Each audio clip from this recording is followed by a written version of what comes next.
उनके देहांत से 15 दिन पहले जंतर मंतर पे रामदेव जी ने अरविंद केजरीवाल को इंट्रोड्यूस किया था पहली बार पब्लिक के सामने। उसमें राजीव भाई को भी कहा गया था कि आप आइए, आने से मना कर दिया उन्होंने कि मैं इस व्यक्ति के साथ मंच साझा नहीं करूंगा।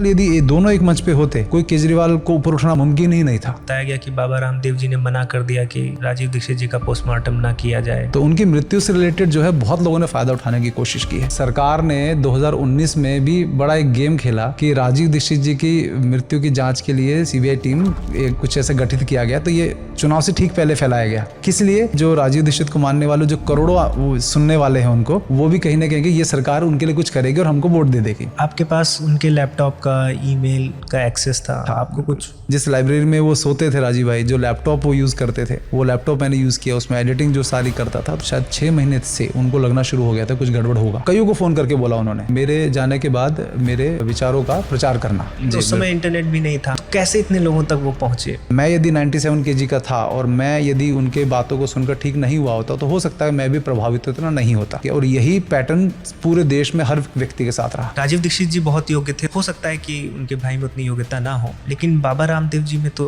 उन्होंने क्यों नहीं बढ़ाया? इसके बाद मुझे बहुत कुछ झेलना है, मुझे पता है, ये बोलूंगा मैं बात। उनके नाम से चिढ़ते हैं। वो क्या पता था राजीव दीक्षित को के बारे में, आयुर्वेद के बारे में, तो डायबिटीज का पेशेंट था, वो तो वीडियो भी है उनके। वो IIT से थे या नहीं थे? तो आपने कभी इन्वेस्टिगेशन किया, आपको क्या मिला?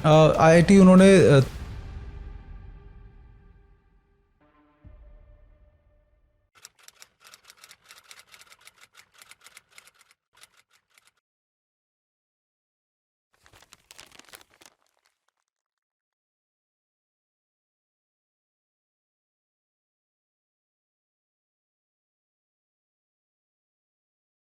वीरेन जी नमस्ते। नमस्ते विशाल भाई। आपका हमारे हाइपरक्वेस्ट पॉडकास्ट पर स्वागत है। धन्यवाद। मैं ऐसा कोई सप्ताह नहीं गया है हमारी टीम को ये ईमेल ना प्राप्त हो कि राजीव दीक्षित जी पर कुछ वीडियो करिए जी। इन डेप्थ आप उनके विषय में बताइए, उनका जीवन कैसा रहा, जिस लक्ष्य की तरफ वो बढ़ रहे थे क्या वो सही था जी। और राजीव दीक्षित जी को लेकर बहुत कंट्रोवर्सीज भी रही हैं, वो आप उनको उससे अलग नहीं कर सकते जी। बहुत से लोग हैं जो इस पर वीडियोस बनाते हैं कि वो स्यूडो साइंस फैलाते थे, बहुत से लोग हैं जो ये मानते थे कि वही स्वदेशी के, एक वर्तमान में स्वदेशी के वही प्रणेता की तरह देखते हैं, और बहुत लोग इंस्पायर भी होते हैं जी। मेरे मन में भी बहुत इंटरेस्ट है उनको लेकर, क्योंकि उनके भाषण ही इतने ओजस्वी होते हैं और आजकल रील्स में आ जाते हैं या फिर आप सोशल मीडिया चला रहे हैं तो कहीं ना कहीं से आ जाएंगे और आपके मन में ये हो जाएगा कि राजीव दीक्षित जी का विषय जाना जाए, उनके विषय में चर्चा की जाए। आप उनके कार्यों को आगे बढ़ा रहे हैं, उनके जाने के बाद कई वर्ष तक आप जुड़े भी रहे, उसके बाद अभी आप इंडिविजुअल स्वतंत्र रूप से उनके कार्यों को बढ़ा रहे हैं, तो इसमें भी बहुत ढेर सारी चीजें हैं कि आप क्यों छोड़ दिए, क्या चीज है ऐसी। तो मतलब हर जगह हमको कुछ ना कुछ कंट्रोवर्सी या कुछ ना कुछ सीक्रेटिव दिख रहा है। तो सबसे पहले पॉडकास्ट हम प्रारंभ करें उससे पहले तो यही जानना चाहेंगे और दर्शक भी यही जानना चाहेंगे कि राजीव दीक्षित जी कौन है, कहाँ से आते हैं और उनको क्या प्रेरणा मिलती है कि जो वो स्वदेशी के लिए, आयुर्वेद के लिए या देश प्रथम की भावना लेकर आते हैं। क्योंकि पहले तो था कि चलो स्वतंत्रता संग्राम था तो उस समय लोग देश के लिए बात कर रहे थे, लेकिन 90s में, अर्ली 21st सेंचुरी में ये बातें क्यों उठने लगी, तो इस पर आप बताइए। विशाल भाई बहुत बहुत धन्यवाद, आपने अवसर दिया अब राजीव भाई को आपके मंच पे लाने का। और मैं ये मानता हूँ कि आज के समय में राजीव भाई जिस प्रकार का उन्होंने कार्य किया है और करके चले गए हैं, आज लगभग 2010 में उनका देहांत हुआ, 15 वर्ष हो गए हैं और अभी भी बहुत सारे नए नए युवा जब उनको सुनते हैं तो उनके पास केवल उनके जो 15 वर्ष पुराने जो व्याख्यान है, उससे पहले के व्याख्यान है, उनको अलावा कोई प्रत्यक्ष पूछने के लिए नहीं है कि अब इसको इम्प्लीमेंट कैसे किया जाए। बातें तो बहुत अच्छी अच्छी कह दी, क्योंकि राजीव भाई की बात सुनने के बाद वो इतना आपके अंदर उस विचार को अंदर तक पहुंचा देते थे आपके, कि आप तुरंत बस उनको सुनकर उठे और आपने उस पर काम करना शुरू कर दिया। इतना जो आपने कहा ओजस्वी उनकी वाणी थी। तो राजीव भाई का जो, मैं पहले बता दूं कि मैं राजीव भाई के साथ कभी रहा नहीं। उनके 2010 नवंबर में जो उनका देहांत हुआ, उसके लगभग 9 महीने बाद, मतलब अगस्त 2011 में उनको पहली बार सुनने का अवसर मिला। उस समय एक ध्रुव साहनी करके एक व्यक्ति हुआ करता था जो उनका बहुत अद्भुत फैन था। कुछ वो छोटे छोटे शॉर्ट्स बना के, जो आज हम शॉर्ट्स कहते हैं, उस समय तो बस छोटे छोटे वीडियोस वो सर्कुलेट किया करता था ध्रुव साहनी। ध्रुव साहनी का नाम का व्यक्ति, वो कभी किसी के सामने, उसे पता भी नहीं, वो एक काइंड ऑफ घोस्ट वो है जिसे जो आज तक कभी किसी कार्यक्रम में दिखा नहीं कभी, बस उस नाम से वो किया करता था।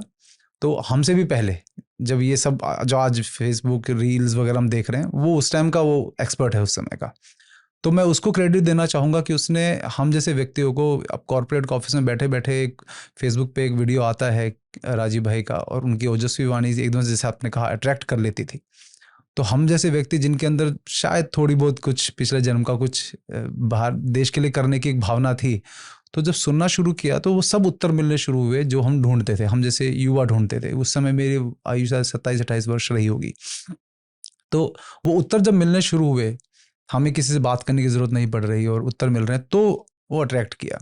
फिर हम 1 महीने बाद ही हम सेवाग्राम पहुंच गए। सेवाग्राम कौन सा स्थान है जहाँ पर राजीव भाई ने यूपी का उनकी पैदाइश थी। यूपी में अतरौली अलीगढ़ के पास में होता है, वहाँ से वो इस कार्यक्रम के लिए सेवाग्राम चले गए जहाँ पर महात्मा गांधी की कुटिया थी, वहाँ पर वो रहा करते थे। फिर धीरे धीरे उन्होंने अपने परिवार को भी वहीं शिफ्ट कर लिया और फिर वही उनका कर्मस्थल बन गया और देहांत तक वो वहीं रहे। उनका पूरी व्यवस्था, साहित्य वगैरह सब कुछ जो था एक केंद्र था उनका वहाँ, जो अभी भी है। तो उसमें उन्होंने जो काम करना शुरू किया तो फिर उनका जब शरीर पूरा हो गया, क्योंकि उनका पूरा जो विचार था वो अपने परिवार के साथ प्रेम में, मोह में नहीं थे। वो अपने पिताजी माताजी को बोलते हैं, मैंने छोटी सी डॉक्यूमेंट्री बनाई थी 2012 में। अच्छा। उनके पिता, क्योंकि उनके परिवार के साथ में 4 साल रहा, तो वो कहते थे कि राजीव हमें, उनके पिताजी बोलते हैं कि राजीव हमें कहा करता था कि मुझे मोह नहीं है आपसे, मुझे प्रेम है आप लोगों से। लेकिन वो कहा करता था कि मुझे प्रेम है आपसे, लगाव नहीं है। जी जी, सही बात, बहुत बड़ा फर्क है। परिवार की वजह से प्रेम तो करता हूँ मैं, लेकिन लगाव नहीं है मुझे आपसे, ये खुद कहा करता था। ये प्रेम है तो इस प्रेम को ही बनाए रखो, गहरा अर्थ है, इसी में संतोष है हमको, ये कहा करता था। तो मैं मोह के वजह से आपसे साथ नहीं रहूंगा, मैं कार्यक्रम देश का ही करूंगा, कार्य जो करना है। तो इस भाव के राजीव भाव त्यागी व्यक्ति थे वो। तो वो निकल पड़े और चले गए। तो हम जब उनके जाने के बाद जब उनकी अर्थी देखी, उनका मृत्यु देखा, तो हम जैसे लोग जो भावनात्मक रूप से थोड़े से प्रेरित रहते हैं, उनकी आंखों में आंसू आए। देखा कि जो कोई व्यक्ति काम करते करते जीवन के चला गया। फिर कंट्रोवर्सीज हुई कि पता नहीं जहर दिया, कैसे नेचुरल मृत्यु हुई, क्योंकि ऑफिशियली तो नेचुरल घोषित किया गया, क्योंकि उनका डेथ सर्टिफिकेट है मेरे पास, उसमें तो हार्ट अटैक लिखा गया वो पूरा का पूरा। फिर और कहानियाँ पता लगती गई। तो ये सब जानने के लिए और जीवन में जो देश के लिए कुछ करने की भावना थी, वो करने के लिए सेवाग्राम हम लोग पहुँचे। यहाँ से उनके जाने के बाद जो मुख्य रूप से काम है, क्योंकि उससे पहले का सब काम ज़्यादातर लोगों को पता है, जो व्याख्यान के ज़रिए ही हमें पता चलता है। फिर ये जानने के लिए कि उनके साथ रहे हुए लोगों का क्या अनुभव रहा उनके साथ। तो धीरे धीरे जब हम पहुँचने लगे, 1 महीने बाद हम सेवाग्राम पहुँचे। वहाँ पे उनके भाई ने एक व्याख्यान शिविर का आयोजित किया हुआ था, तो हम लोग वहाँ पहुँचे। तो वहाँ पर देखा कि व्यवस्थाएं बहुत अच्छी नहीं चल रही थी। जो राजीव भाई के साथ रहे हुए लोग थे, जीवनदानी थे, वो सब अलग अलग अपने अपनी महत्वाकांक्षाएं लेकर लोगों को वहाँ से भगाने का काम, कि किसी को रुकने नहीं देना वहाँ पर। किसी को कोई नया व्यक्ति आता था, वहाँ कुकर में खाना बन रहा है। तो राजीव भाई की सीडी जो, यदि आपने भी सुनी होगी, 2007 में जो चेन्नई में व्याख्यान हुआ उनका, हमें लगता है कि जो 2007 में जो चेन्नई में उन्होंने 8 दिन का पहली बार स्वास्थ्य के ऊपर व्याख्यान, अभी तक राजीव दीक्षित को लोग जाना करते थे कि वो विदेशी कंपनियों के खिलाफ बोलते हैं, वो पेप्सी कोको कोला के खिलाफ बोलते हैं, उनके प्रति जागृति फैलाते हैं। लेकिन पहली बार राजीव दीक्षित स्वास्थ्य के विषय पे बात कर रहे हैं, ये 2007 चेन्नई में हुआ। और उसमें जो उन्होंने व्याख्यान दिया, वो मुझे लगता है कि एक बेंचमार्क वो व्याख्यान था उनका, जिसके बाद लोगों को पता चला कि वास्तविकता में आयुर्वेद क्या होता है। और मैं ये मानता हूँ कई लोग ये प्रश्न उठाते हैं राजीव दीक्षित के उस पर कि उन्होंने डिग्री नहीं थी उनके पास, आईआईटी की ये था वो, कंट्रोवर्सी से जो आपने कहा कंट्रोवर्सी है। तो ये जो प्रश्न उठाने वाले लोग हैं, मैं उनसे हमेशा एक प्रश्न पूछता हूँ एक बार, कि आपको Rajiv Dixit IIT pass out ही क्यों चाहिए? क्योंकि राजीव दीक्षित से पहले, राजीव भाई से पहले बहुत आयुर्वेद के ज्ञाता आए, बहुत बड़े बड़े वैद्य आए। उन्होंने कभी भी आयुर्वेद, हम जैसे लोगों को जो कॉर्पोरेट में काम कर रहे हैं, जिनको स्वास्थ्य, मतलब 100 किलो हमारा वजन था, मेरा वजन 100 किलो के लगभग था, मैं कुछ करना चाहता हूँ लेकिन योग का होता नहीं है, व्यायाम करने में आलस आता है, तो हम कैसे सुधारें अपने आप को? मन है सुधारने का, तो राजीव दीक्षित जी ने कहा भोजन और पानी सुधार के आप काम कीजिए। वात पित्त कफ के विषय में उन्होंने बताया। तो इतनी सरल भाषा में आपके अंदर वो बात उतार देना, आयुर्वेद को उतार देना और भारतीयता की तरफ बढ़ने लगे। मेरे जैसा व्यक्ति जो नास्तिक था, बहुत भगवान को मानने वाला नहीं था, इन विचारों को नहीं मानता था, 10 दिन बाद ही वो हांडी ढूंढ रहा है दिल्ली में कि हांडी कहाँ मिलेगी। घर में से कुकर हटाकर वो हांडी का प्रयोग करने के लिए प्रेरणा दे रहा अपनी पत्नी को, अपनी माँ को। तो ये जो बदलाव है ये कोई और नहीं कर पाया। तो मैं कहता हूँ राजीव दीक्षित अंगूठा टेक भी होते, हम तब भी उनको सुनते। तो ये जो डिग्री का एक मानक हम लोग बना देते हैं, जिसके ऊपर राजीव भाई ने भी कहा कि मुझे लगता है कि राजीव भाई ने कई जगह कहा, कई लोग ये भी कहेंगे कि वो कहते थे मैं IIT से पास आउट हुआ, क्योंकि आप सुनना वो चाहते थे। अगर आप कहीं जा रहे हैं, अगर आप IIT पास आउट का ठप्पा लगा के जाते हैं तो लोग ज़्यादा सीरियसली सुनते हैं आपको, आपकी क्वालिफिकेशन पूछते हैं। मैं भी कहीं व्याख्यान देने जाता हूँ। तो इसमें आपका क्या टेक है? मतलब अगर ये राजीव जी ने बोला है कहीं पर, या कोई वीडियो दिखाता है और इस पर मंथन करता है या इस पर पीछे इन्वेस्टिगेशन करता है कि वो IIT से थे या नहीं थे, तो आपने कभी इन्वेस्टिगेशन किया? आपको क्या मिला? IIT उन्होंने ड्रॉप आउट किया था। बीटेक तो पूरा किया उसने। हाँ। बीटेक की डिग्री है उसकी। हाँ, तो छोड़ कहाँ से दिया? तो एमटेक छोड़ा था। एमटेक, हाँ एमटेक 1 साल करके छोड़ दिया था। अच्छा, इसलिए IIT पास आउट नहीं कह सकते, लेकिन उन्होंने जो लोग, क्योंकि मैं भी कहीं जैसे जाता हूँ, सबसे पहले पूछेंगे आपकी एजुकेशन क्वालिफिकेशन क्या है। मुझे लगता है कि उससे परे होकर लोग सोच नहीं पाते, फिर आपके साथ व्यवहार उसी हिसाब से करते हैं। तो राजीव भाई ने कहा कि मैं मुख्य विषय जब बोलने लगूंगा तो मेरी डिग्री से किसी को कोई प्रभाव नहीं पड़ने वाला। जो उनके साथ रहे लोग उन्होंने बताया, क्योंकि 10-15 लोगों की टीम साथ चलती थी उनके, तो हर तरह के उनके जो सामान उठाने वाले लोग भी, जो साथ बुद्धिजीवी लोग थे, उन सबसे जब बात की तो यही समझ में आया कि लोगों को जो चाहिए था वो पहले उन तक पहुंचकर फिर अपनी बात कह लेंगे, तब तो लोग कन्विंस हो ही जाएंगे। तो वो उस जो झूठ बोलना उद्देश्य नहीं था कि अपनी बात को कहलाने का पर कम से कम अवसर मिले, उस तरह से राजीव भाई ने इसको किया। तो इतनी मुझे लगता है कि ये मैनिपुलेशन देश को सुधारने के लिए मुझे तो स्वीकार्य हो सकती है कि अगर इसको झूठ भी नहीं कहेंगे। IIT गए थे? IIT गए थे, इतना उन लोगों ने बताया मुझे, परिवार ने भी बताया मुझे। फिर उनका जो व्याख्यान हुआ चिकित्सा पर, तो 7 दिन का व्याख्यान था चेन्नई में, और उस व्याख्यान में उन्होंने 8 दिन तक लगभग 1.5-2 घंटे और सुबह लगभग 7 बजे का समय रखा गया उस व्याख्यान का। और वो इसलिए रखा गया कि लोग जो हैं वो ज़्यादा भीड़ ना हो, लेकिन उसमें भी वो खचाखच हॉल भर गया, लोग ज़मीन पे बैठे हुए हैं और सुन रहे हैं, क्योंकि उनका पूरा व्यक्तित्व ही ऐसा था।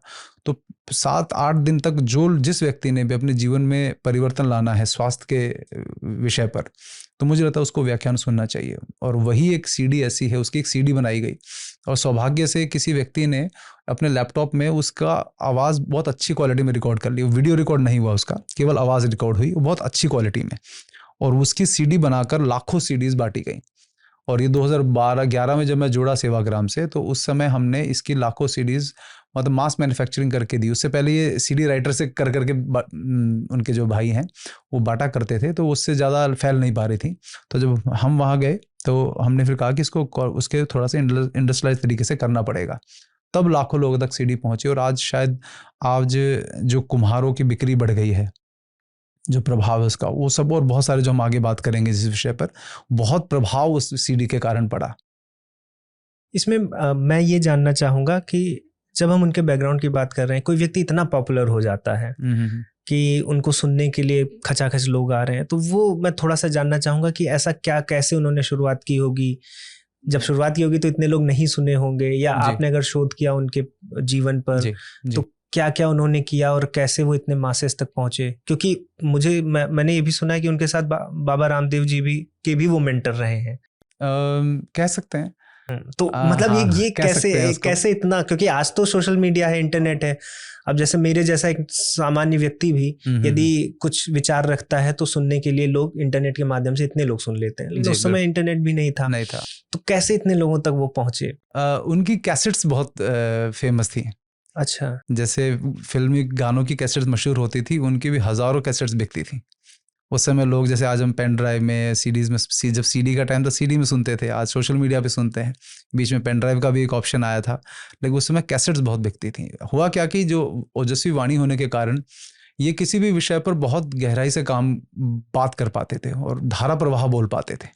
तो उस वजह से इन्होंने जो मल्टीनेशनल पे बोलना शुरू किया, वो शायद आज़ाद स्वतंत्रता के बाद शायद किसी को आवश्यकता ही नहीं थी कि जो गैट एग्रीमेंट हुआ, डंकल प्रस्ताव आया, वो सब जो है उसके ऊपर बोलने का, उसके विषय पर गहराई से रिसर्च करके बोलने का लोगों ने सुना नहीं था इस वाणी में, इस प्रकार की वाणी में कभी। तो पॉपुलर होने का कारण ये था, एक तो उनके अंदर ईमानदारी बहुत थी। उनके पिताजी माताजी जी के साथ में रहा, उस जिस लाइब्रेरी में वो सोते थे राजीव भाई, जो लैपटॉप वो यूज़ करते थे, वो लैपटॉप मैंने यूज़ किया, उसमें एडिटिंग जो सारी करता था, तो बताते थे मुझे कि बचपन से ही ऐसा था ये, इसको किसी के प्रति अन्याय बर्दाश्त नहीं था, ईमानदारी से कोई काम। जैसे मैं आपको बड़ा इंटरेस्टिंग किस्सा बताता हूँ कि जब व्याख्यान दे रहे होते थे तो कई महिलाएं इन पे जो वो हो जाती थी, आसक्ति हो जाती थी कि भाई आपसे विवाह करना है, तो उनको स्टेज के साइड में जाके उनसे पूछते थे भाई मुझे आपसे विवाह करना है, तो ये साफ साफ बोलते थे। मैं सोचता था कि आप कोई देश के विषय में चर्चा करने आए, इतने तुच्छ विषय पे अगर बात करनी है तो मुझे रुचि नहीं है बात करने में। तो जो एक ब्रह्मचर्य इनका था, तो वो लोगों को बहुत अट्रैक्ट करता था। इनकी बातों में कभी बनावटीपन नहीं, कहीं देखकर उनको बोलना है, धारा प्रवाह बोलने का, जो सामने आंखों में आके देख के बोलने का, और जो मल्टीनेशनल जिनसे कोई टक्कर लेना नहीं चाहता था, जो उनका पूरा ग्रुप था, वो रिसर्च वो भी करते थे, बोलते ये थे उनके, क्योंकि बहुत सारा रिसर्च उन लोगों का होता था। धर्मपाल जी की जो नॉलेज है उसमें भी एक सीक्वेंस है, आपको मैं यदि बताऊं कि क्यों मशहूर हुए। इन्होंने पहले मल्टीनेशनल के बारे में बोलना शुरू किया, पेप्सी, कोको कोला, आपने देखा होगा, बहुत कुछ बोला, बहुत शिक्षा प्राप्त करने के बाद। शिक्षा प्राप्त करने के बाद इन्होंने जो भोपाल गैस ट्रेजेडी हुई थी, अच्छा, उस घटना ने इनको बहुत प्रभावित किया। 1977 का बर्थ था इनका, और उसकी वजह से बहुत प्रभावित रहे बचपन में ही काफ़ी।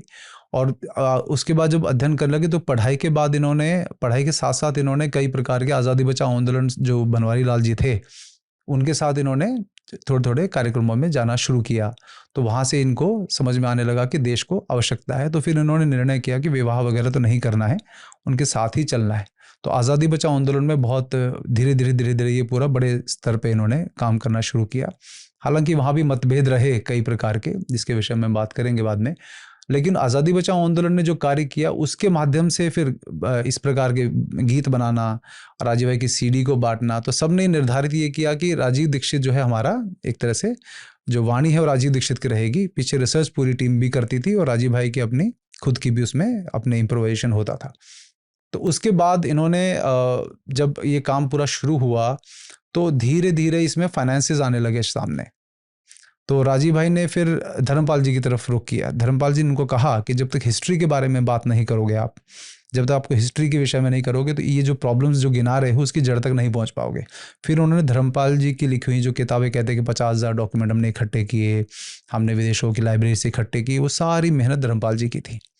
तो धर्मपाल जी, वो भी मैं मानता हूँ कभी एक अलग पॉडकास्ट का विषय रहेगा कि धर्मपाल जी ने कितने वर्षों तक, जिसको फोटोग्राफ थे नहीं, ब्रिटिश लाइब्रेरी में जाकर अपने हाथ से उसको लिखना एक एक पेज को, फिर घर आके एक उंगली से टाइप करना, फिर उस 50,000 डॉक्यूमेंट, सालों साल वहाँ के विदेशी एक ब्रिटिश महिला से विवाह किया उन्होंने। कमाई वगैरह कुछ खुद नहीं करते थे, वो वहाँ वो कमाई करती थी, लेकिन उनके सहारे जो है उन्होंने उन डॉक्यूमेंट्स को कंपाइल किया, और जितनी भी उनकी बुक्स ऐसे लिखी गई, उन बुक्स का अध्ययन राजीव भाई ने किया, उन बुक्स को छपवाया, कंपाइल किया, सब कुछ करवाया। तो फिर जो है उनको लगा कि हिस्ट्री की बात करना ज़रूरी है। फिर जब 2007 तक आते आते उनको समझ में आने लगा कि मैं बात तो इतने वर्षों से कर रहा हूँ, लेकिन पीछे अभी भी लोग उतने इकट्ठे नहीं हुए हैं, क्योंकि आज़ादी बचाओ आंदोलन में कई प्रकार के फाइनेंशियली एक दूसरे पर आरोपबाजी करने की वजह से बड़े आहत हो गए थे, वो बहुत दुखी हो गए कि ये मैं इतना काम कर रहा हूँ। क्योंकि होता क्या है, जब तक आपका हमारा रिश्ता ठीक है तब तक जैसे ही रिश्ता गड़बड़ाता है तो सबसे पहले हिसाब की ही बात होती है। वो भी उनके साथ वैसा ही हुआ, क्योंकि उनके रहते जो साहित्य बिकता था, पूरी टीम जब जाती थी साहित्य बिकता था, कुछ उत्पाद बिकते थे, तो उनकी कमाई से बाकी कार्यकर्ताओं की जीविका चलती थी, क्योंकि वो तो सब गृहस्थ थे। राजीव भाई गृहस्थ नहीं थे, उनको आवश्यकता नहीं थी, लेकिन कभी हिसाब नहीं रखा गया कि भाई बिल बनेगा वो बनेगा। तो उसी में सब मतभेद शुरू हुआ। फिर उन्होंने कहा कि मुझे स्वास्थ्य पे काम करना पड़ेगा, क्योंकि जब तक मैं लोगों को, ये बड़ी एक मानव प्रवृत्ति है स्वार्थ की। मैं यदि 97 kg का था और मैं यदि उनके बातों को सुनकर ठीक नहीं हुआ होता तो हो सकता है मैं भी प्रभावित इतना नहीं होता। जब चिकित्सा की बात सुनी फिर पता लगा कि ये तो और भी विषयों पे बात करते हैं, फिर मैंने उन विषयों पे भी उनको सुनना शुरू किया। और यही पैटर्न पूरे देश में हर व्यक्ति के साथ रहा कि जब उनको लगा कि अरे तो स्वास्थ्य के बारे में बहुत अच्छी जानकारी है, तो उसकी खुद की स्वार्थ सिद्धि हुई। तो उन्होंने फिर बाकी विषयों पे सुनना शुरू किया, फिर उनके अंदर परिवर्तन आया। तो ये एक पूरा वो चला कि पहले केवल मल्टीनेशनल्स, फिर हिस्ट्री इंक्लूड की उसमें, फिर स्वास्थ्य इंक्लूड किया। तो ये बड़ा डेडली कॉम्बिनेशन बन गया, एक क्रांतिकारी ऊपर से चिकित्सक। तो बहुत उन्होंने चिकित्सा करते थे होम्योपैथी की वो। पर लेकिन उनकी तो कोई एकेडमिक इसमें स्टडी तो थी नहीं। बिल्कुल नहीं। तो एक होम्योपैथी के डॉक्टर थे बहुत अच्छे यूपी के, मैं उनका नाम मुझे याद नहीं आ रहा है, उनसे इन्होंने होम्योपैथी का पूरा सीखा और बहुत प्रभावी चिकित्सा करते थे, बहुत प्रभावी। कहीं पर अगर आपदा आ गई है, कोई कहीं भूकंप आ गया, कहीं बाढ़ आ गई, तो वहाँ जाकर होम्योपैथी की दवाई से लोगों को, क्योंकि सस्ती होती है होम्योपैथी की दवाइयाँ, वहाँ जाकर उनको इलाज करना, उनको गायों का इलाज करना, वो सब इन्होंने इससे होम्योपैथी से किया। कोई जैसे ऑब्जेक्शन नहीं उस पर उठेगा कि आपकी डिग्री नहीं है? नहीं, कभी नहीं, क्योंकि पैसा कभी चार्ज नहीं किया उन्होंने। क्योंकि डायरेक्ट आप अगर आज जीवित होते, आप उनको फ़ोन करेंगे, उनका नंबर वो सब जगह देते थे, वो खुद फ़ोन उठाएंगे, आपको बात करेंगे। ईमेल यदि आपने की है तो आपको ईमेल का रिप्लाई करेंगे, क्योंकि उनका ईमेल का एक्सेस था मेरे पास। उस लैपटॉप का मैंने यूज़ किया है जो वो यूज़ करते थे जब मैं उनके घर परिवार के साथ जुड़ा हुआ था। तो मैं देखता था कि एक एक जब भी आपको रिप्लाई करेंगे तो प्रिय विशाल जी ऐसे करके स्टार्ट करते थे, फिर पूरा उसका रिप्लाई करते थे, लंबा चौड़ा पूरा रिप्लाई करते थे। आपके पास उनके लैपटॉप का ईमेल का एक्सेस था? आपको कुछ ऐसा अंदरूनी कुछ पता चला हो कि क्या चीजें चल रही थी? आखिरी जो ईमेल्स वगैरह पढ़ी मैंने उसमें, क्योंकि हमारे से मतलब व्यक्तिगत एक उस सिद्धांत है हमारे कि कभी उसका स्क्रीनशॉट ले लिया या वो फोटो खींच लिया, वो सब हमारे में नहीं था। लेकिन जब पढ़ा तो आखिरी समय में जो भारत स्वाभिमान के अंदर जो कई प्रकार की गड़बड़ियाँ, लोग पूछते थे कि आप आजकल थोड़ा सा उस बारे में बताइए, तो वो रिप्लाई करते थे कि हाँ चीज़ें कुछ हैं दिक्कत, मैं प्रयास कर रहा हूँ कि ठीक करूँगा। तो वो हालांकि खुल के नहीं लिख सकते थे किसी भी अनजान व्यक्ति को वो, लेकिन वो लिखते थे कि हाँ थोड़ा बहुत चलता है, हर जगह हर संस्था में चलता है, तो मैं प्रयास कर रहा हूँ। तो ये दुखी थे, लेकिन उनकी जो पूरी भाषा थी लिखने की, उसमें निराशा झलकती थी कि जिस तरीके से 1.5 साल में उन्होंने भारत स्वाभिमान को खड़ा किया। भारत स्वाभिमान क्या है? भारत स्वाभिमान जो है जनवरी 2009 में रामदेव जी के साथ मिलकर उन्होंने एक राजनीतिक विकल्प देने के लिए एक बड़ा प्लेटफॉर्म शुरू किया था। जिसमें 2010 से उन्होंने शुरू करके उन्होंने 2014 के जो चुनाव थे उसमें चुनाव लड़ने का पूरा उस पार्टी के द्वारा तैयारी की हुई थी, मतलब राजनीतिक विकल्प देने के लिए, राजनीति में आना चाहते थे। बिल्कुल। और बहुत बड़े स्तर पे उसकी जो मेंबरशिप थी भारत स्वाभिमान के लिए, वो उनकी जो पूरा इतने वर्षों का कार्य था उसकी वजह से उनका बहुत ज़्यादा करोड़ों में मेंबरशिप आ गई थी भारत स्वाभिमान में लोगों की। तो उसका फेस राजीव दीक्षित थे। तो भारत स्वाभिमान ट्रस्ट जो बनाया उसमें राजीव भाई ने पूरे देश में निकलकर उसके लिए काम करना शुरू किया। ये 2009 जनवरी की बात है, शुरुआत तब हुई थी। तो ये उससे कहीं ना कहीं जो था उनका जो है वो जो देहांत होने का जो पूरा किस्सा वहां से शुरू हुआ कि उनको इतना बड़ा कोई राजनीतिक विकल्प राजीव दीक्षित जैसा यदि देश में आ जाता तो मुझे लगता है कि आज देश में कुछ और ही अलग तरीके के परिवर्तन होते। जैसे व्यक्ति ऐसी व्यवस्था को बर्दाश्त नहीं हो सकता, क्योंकि उन्होंने रामदेव जी को भी कभी, क्योंकि सैलरी तो लेते नहीं थे रामदेव जी से, तो उन्होंने हमेशा वही बात की जो सही थी। वो दबेगा नहीं किसी से, कभी उस प्रभाव में नहीं आएगा, गलत बात का विरोध करेगा ही करेगा। चाहे रामदेव जी भी गलत होंगे तो उनको भी गलत बोलेंगे। तो ऐसे व्यक्ति से सब डरते हैं, चाहे वो रामदेव जी क्यों ना हो। तो आपको कितने % लगता है कि कुछ उनके देहांत में कुछ? देखिए, मैं हमेशा उसके लिए बहुत सारे ग्रुप बने। मैं आपको यदि बताऊं कि सरकार ने 2019 में भी बड़ा एक गेम खेला कि राजीव दीक्षित जी की मृत्यु की जांच के लिए सीबीआई टीम कुछ ऐसा गठित किया गया। तो ये चुनाव से ठीक पहले फैलाया गया या था भी, अखबार में भी आया था। किस लिए? कि लोगों के मन में जो राजीव दीक्षित को मानने वाले जो करोड़ों सुनने वाले हैं उनको, वो भी कहीं ना कहीं ये सरकार उनके लिए कुछ करेगी और हमको वोट दे देगी। ये भी गेम हुआ। तो उनकी मृत्यु से रिलेटेड जो है बहुत लोगों ने फायदा उठाने की कोशिश की है। आज ऐसे ग्रुप बने हुए हैं जो उनकी मृत्यु के लिए लड़ रहे हैं। कहीं ना कहीं उनके शरीर की मृत्यु को जानने के चक्कर में उन्होंने उनके विचारों को जीवित रखने में थोड़ा सा डिले करने लगे हैं वो लोग। वो केवल व्यक्ति, राजीव भाई ने कभी भी नहीं कहा था कि यदि मेरे कुछ हो जाता है मुझे तो आप मेरे पीछे पड़ोगे, मैं कैसे मरा कैसे नहीं मरा, अगर कुछ हो जाता है तो आप मेरे विचारों को मत मरने देना। और ये आपको मैं बताऊं, शायद 6 महीने से उनको लगना शुरू हो गया था कुछ गड़बड़ होगा। अच्छा। क्योंकि कई लोगों ने जो है, इवन एक है साइंटिस्ट है भाभा एटॉमिक रिसर्च सेंटर के, उन्होंने कहा कि मृत्यु से 2-3 दिन पहले उन्होंने उनकी केवल फ़ोन पे बात होती थी, तो उन्होंने कहा कि वर्मा जी मेरे जाने के बाद मेरे विचारों का प्रचार करना, but out of the context, कुछ बात नहीं चल रही इस बारे में, बस ऐसे ही सबको कईयों को फ़ोन करके बोला उन्होंने। तो उनको लगने लगा था कि कुछ गड़बड़ होने की अंदेशा है। तो आपने जो कहा कि किसने किया, मैं ये मानता हूँ कि करवाने वाला जो भी हो, जिसके हाथ से करवाया गया उसको आप पकड़ भी लेंगे, फांसी दे देंगे, कुछ नहीं होने वाला है। लेकिन कहीं ना कहीं उनकी मृत्यु से बहुत लोगों को फायदा था, क्योंकि 2000, जो आपने भी कहा, केजरीवाल का जिक्र किया आपने भी, कि 2014 नवंबर 2010 में उनके देहांत से 15 दिन पहले जंतर मंतर पे पहली बार रामदेव जी ने जंतर मंतर पे अरविंद केजरीवाल को इंट्रोड्यूस किया था पहली बार पब्लिक के सामने। वो वीडियो भी है ऑनलाइन, आप दिखा भी सकते हैं उसको। और उसमें राजीव भाई को भी छत्तीसगढ़ में उनका चल रहा था प्रवास, जहां उनका देहांत हुआ उसी राज्य में वो प्रचार के लिए लगे हुए थे। उनको कहा गया था कि आप आइए। मैं इसका, मेरे पास प्रमाण नहीं है, लेकिन मुझे उस बात का पूछे वाया सब पता है। तो वो आने से मना कर दिया उन्होंने कि मैं इस व्यक्ति के साथ मंच साझा नहीं करूंगा। और मैं आपको ये बात बता देता हूँ, केजरीवाल जी के साथ, हाँ, केजरीवाल के अच्छा। साथ। वो तो भारत स्वाभिमान तो चल रहा था उनके साथ, उससे प्रॉब्लम नहीं थी। तो उन्होंने इनको भी कहा कि आप इसको मंच मत दो अपने साथ।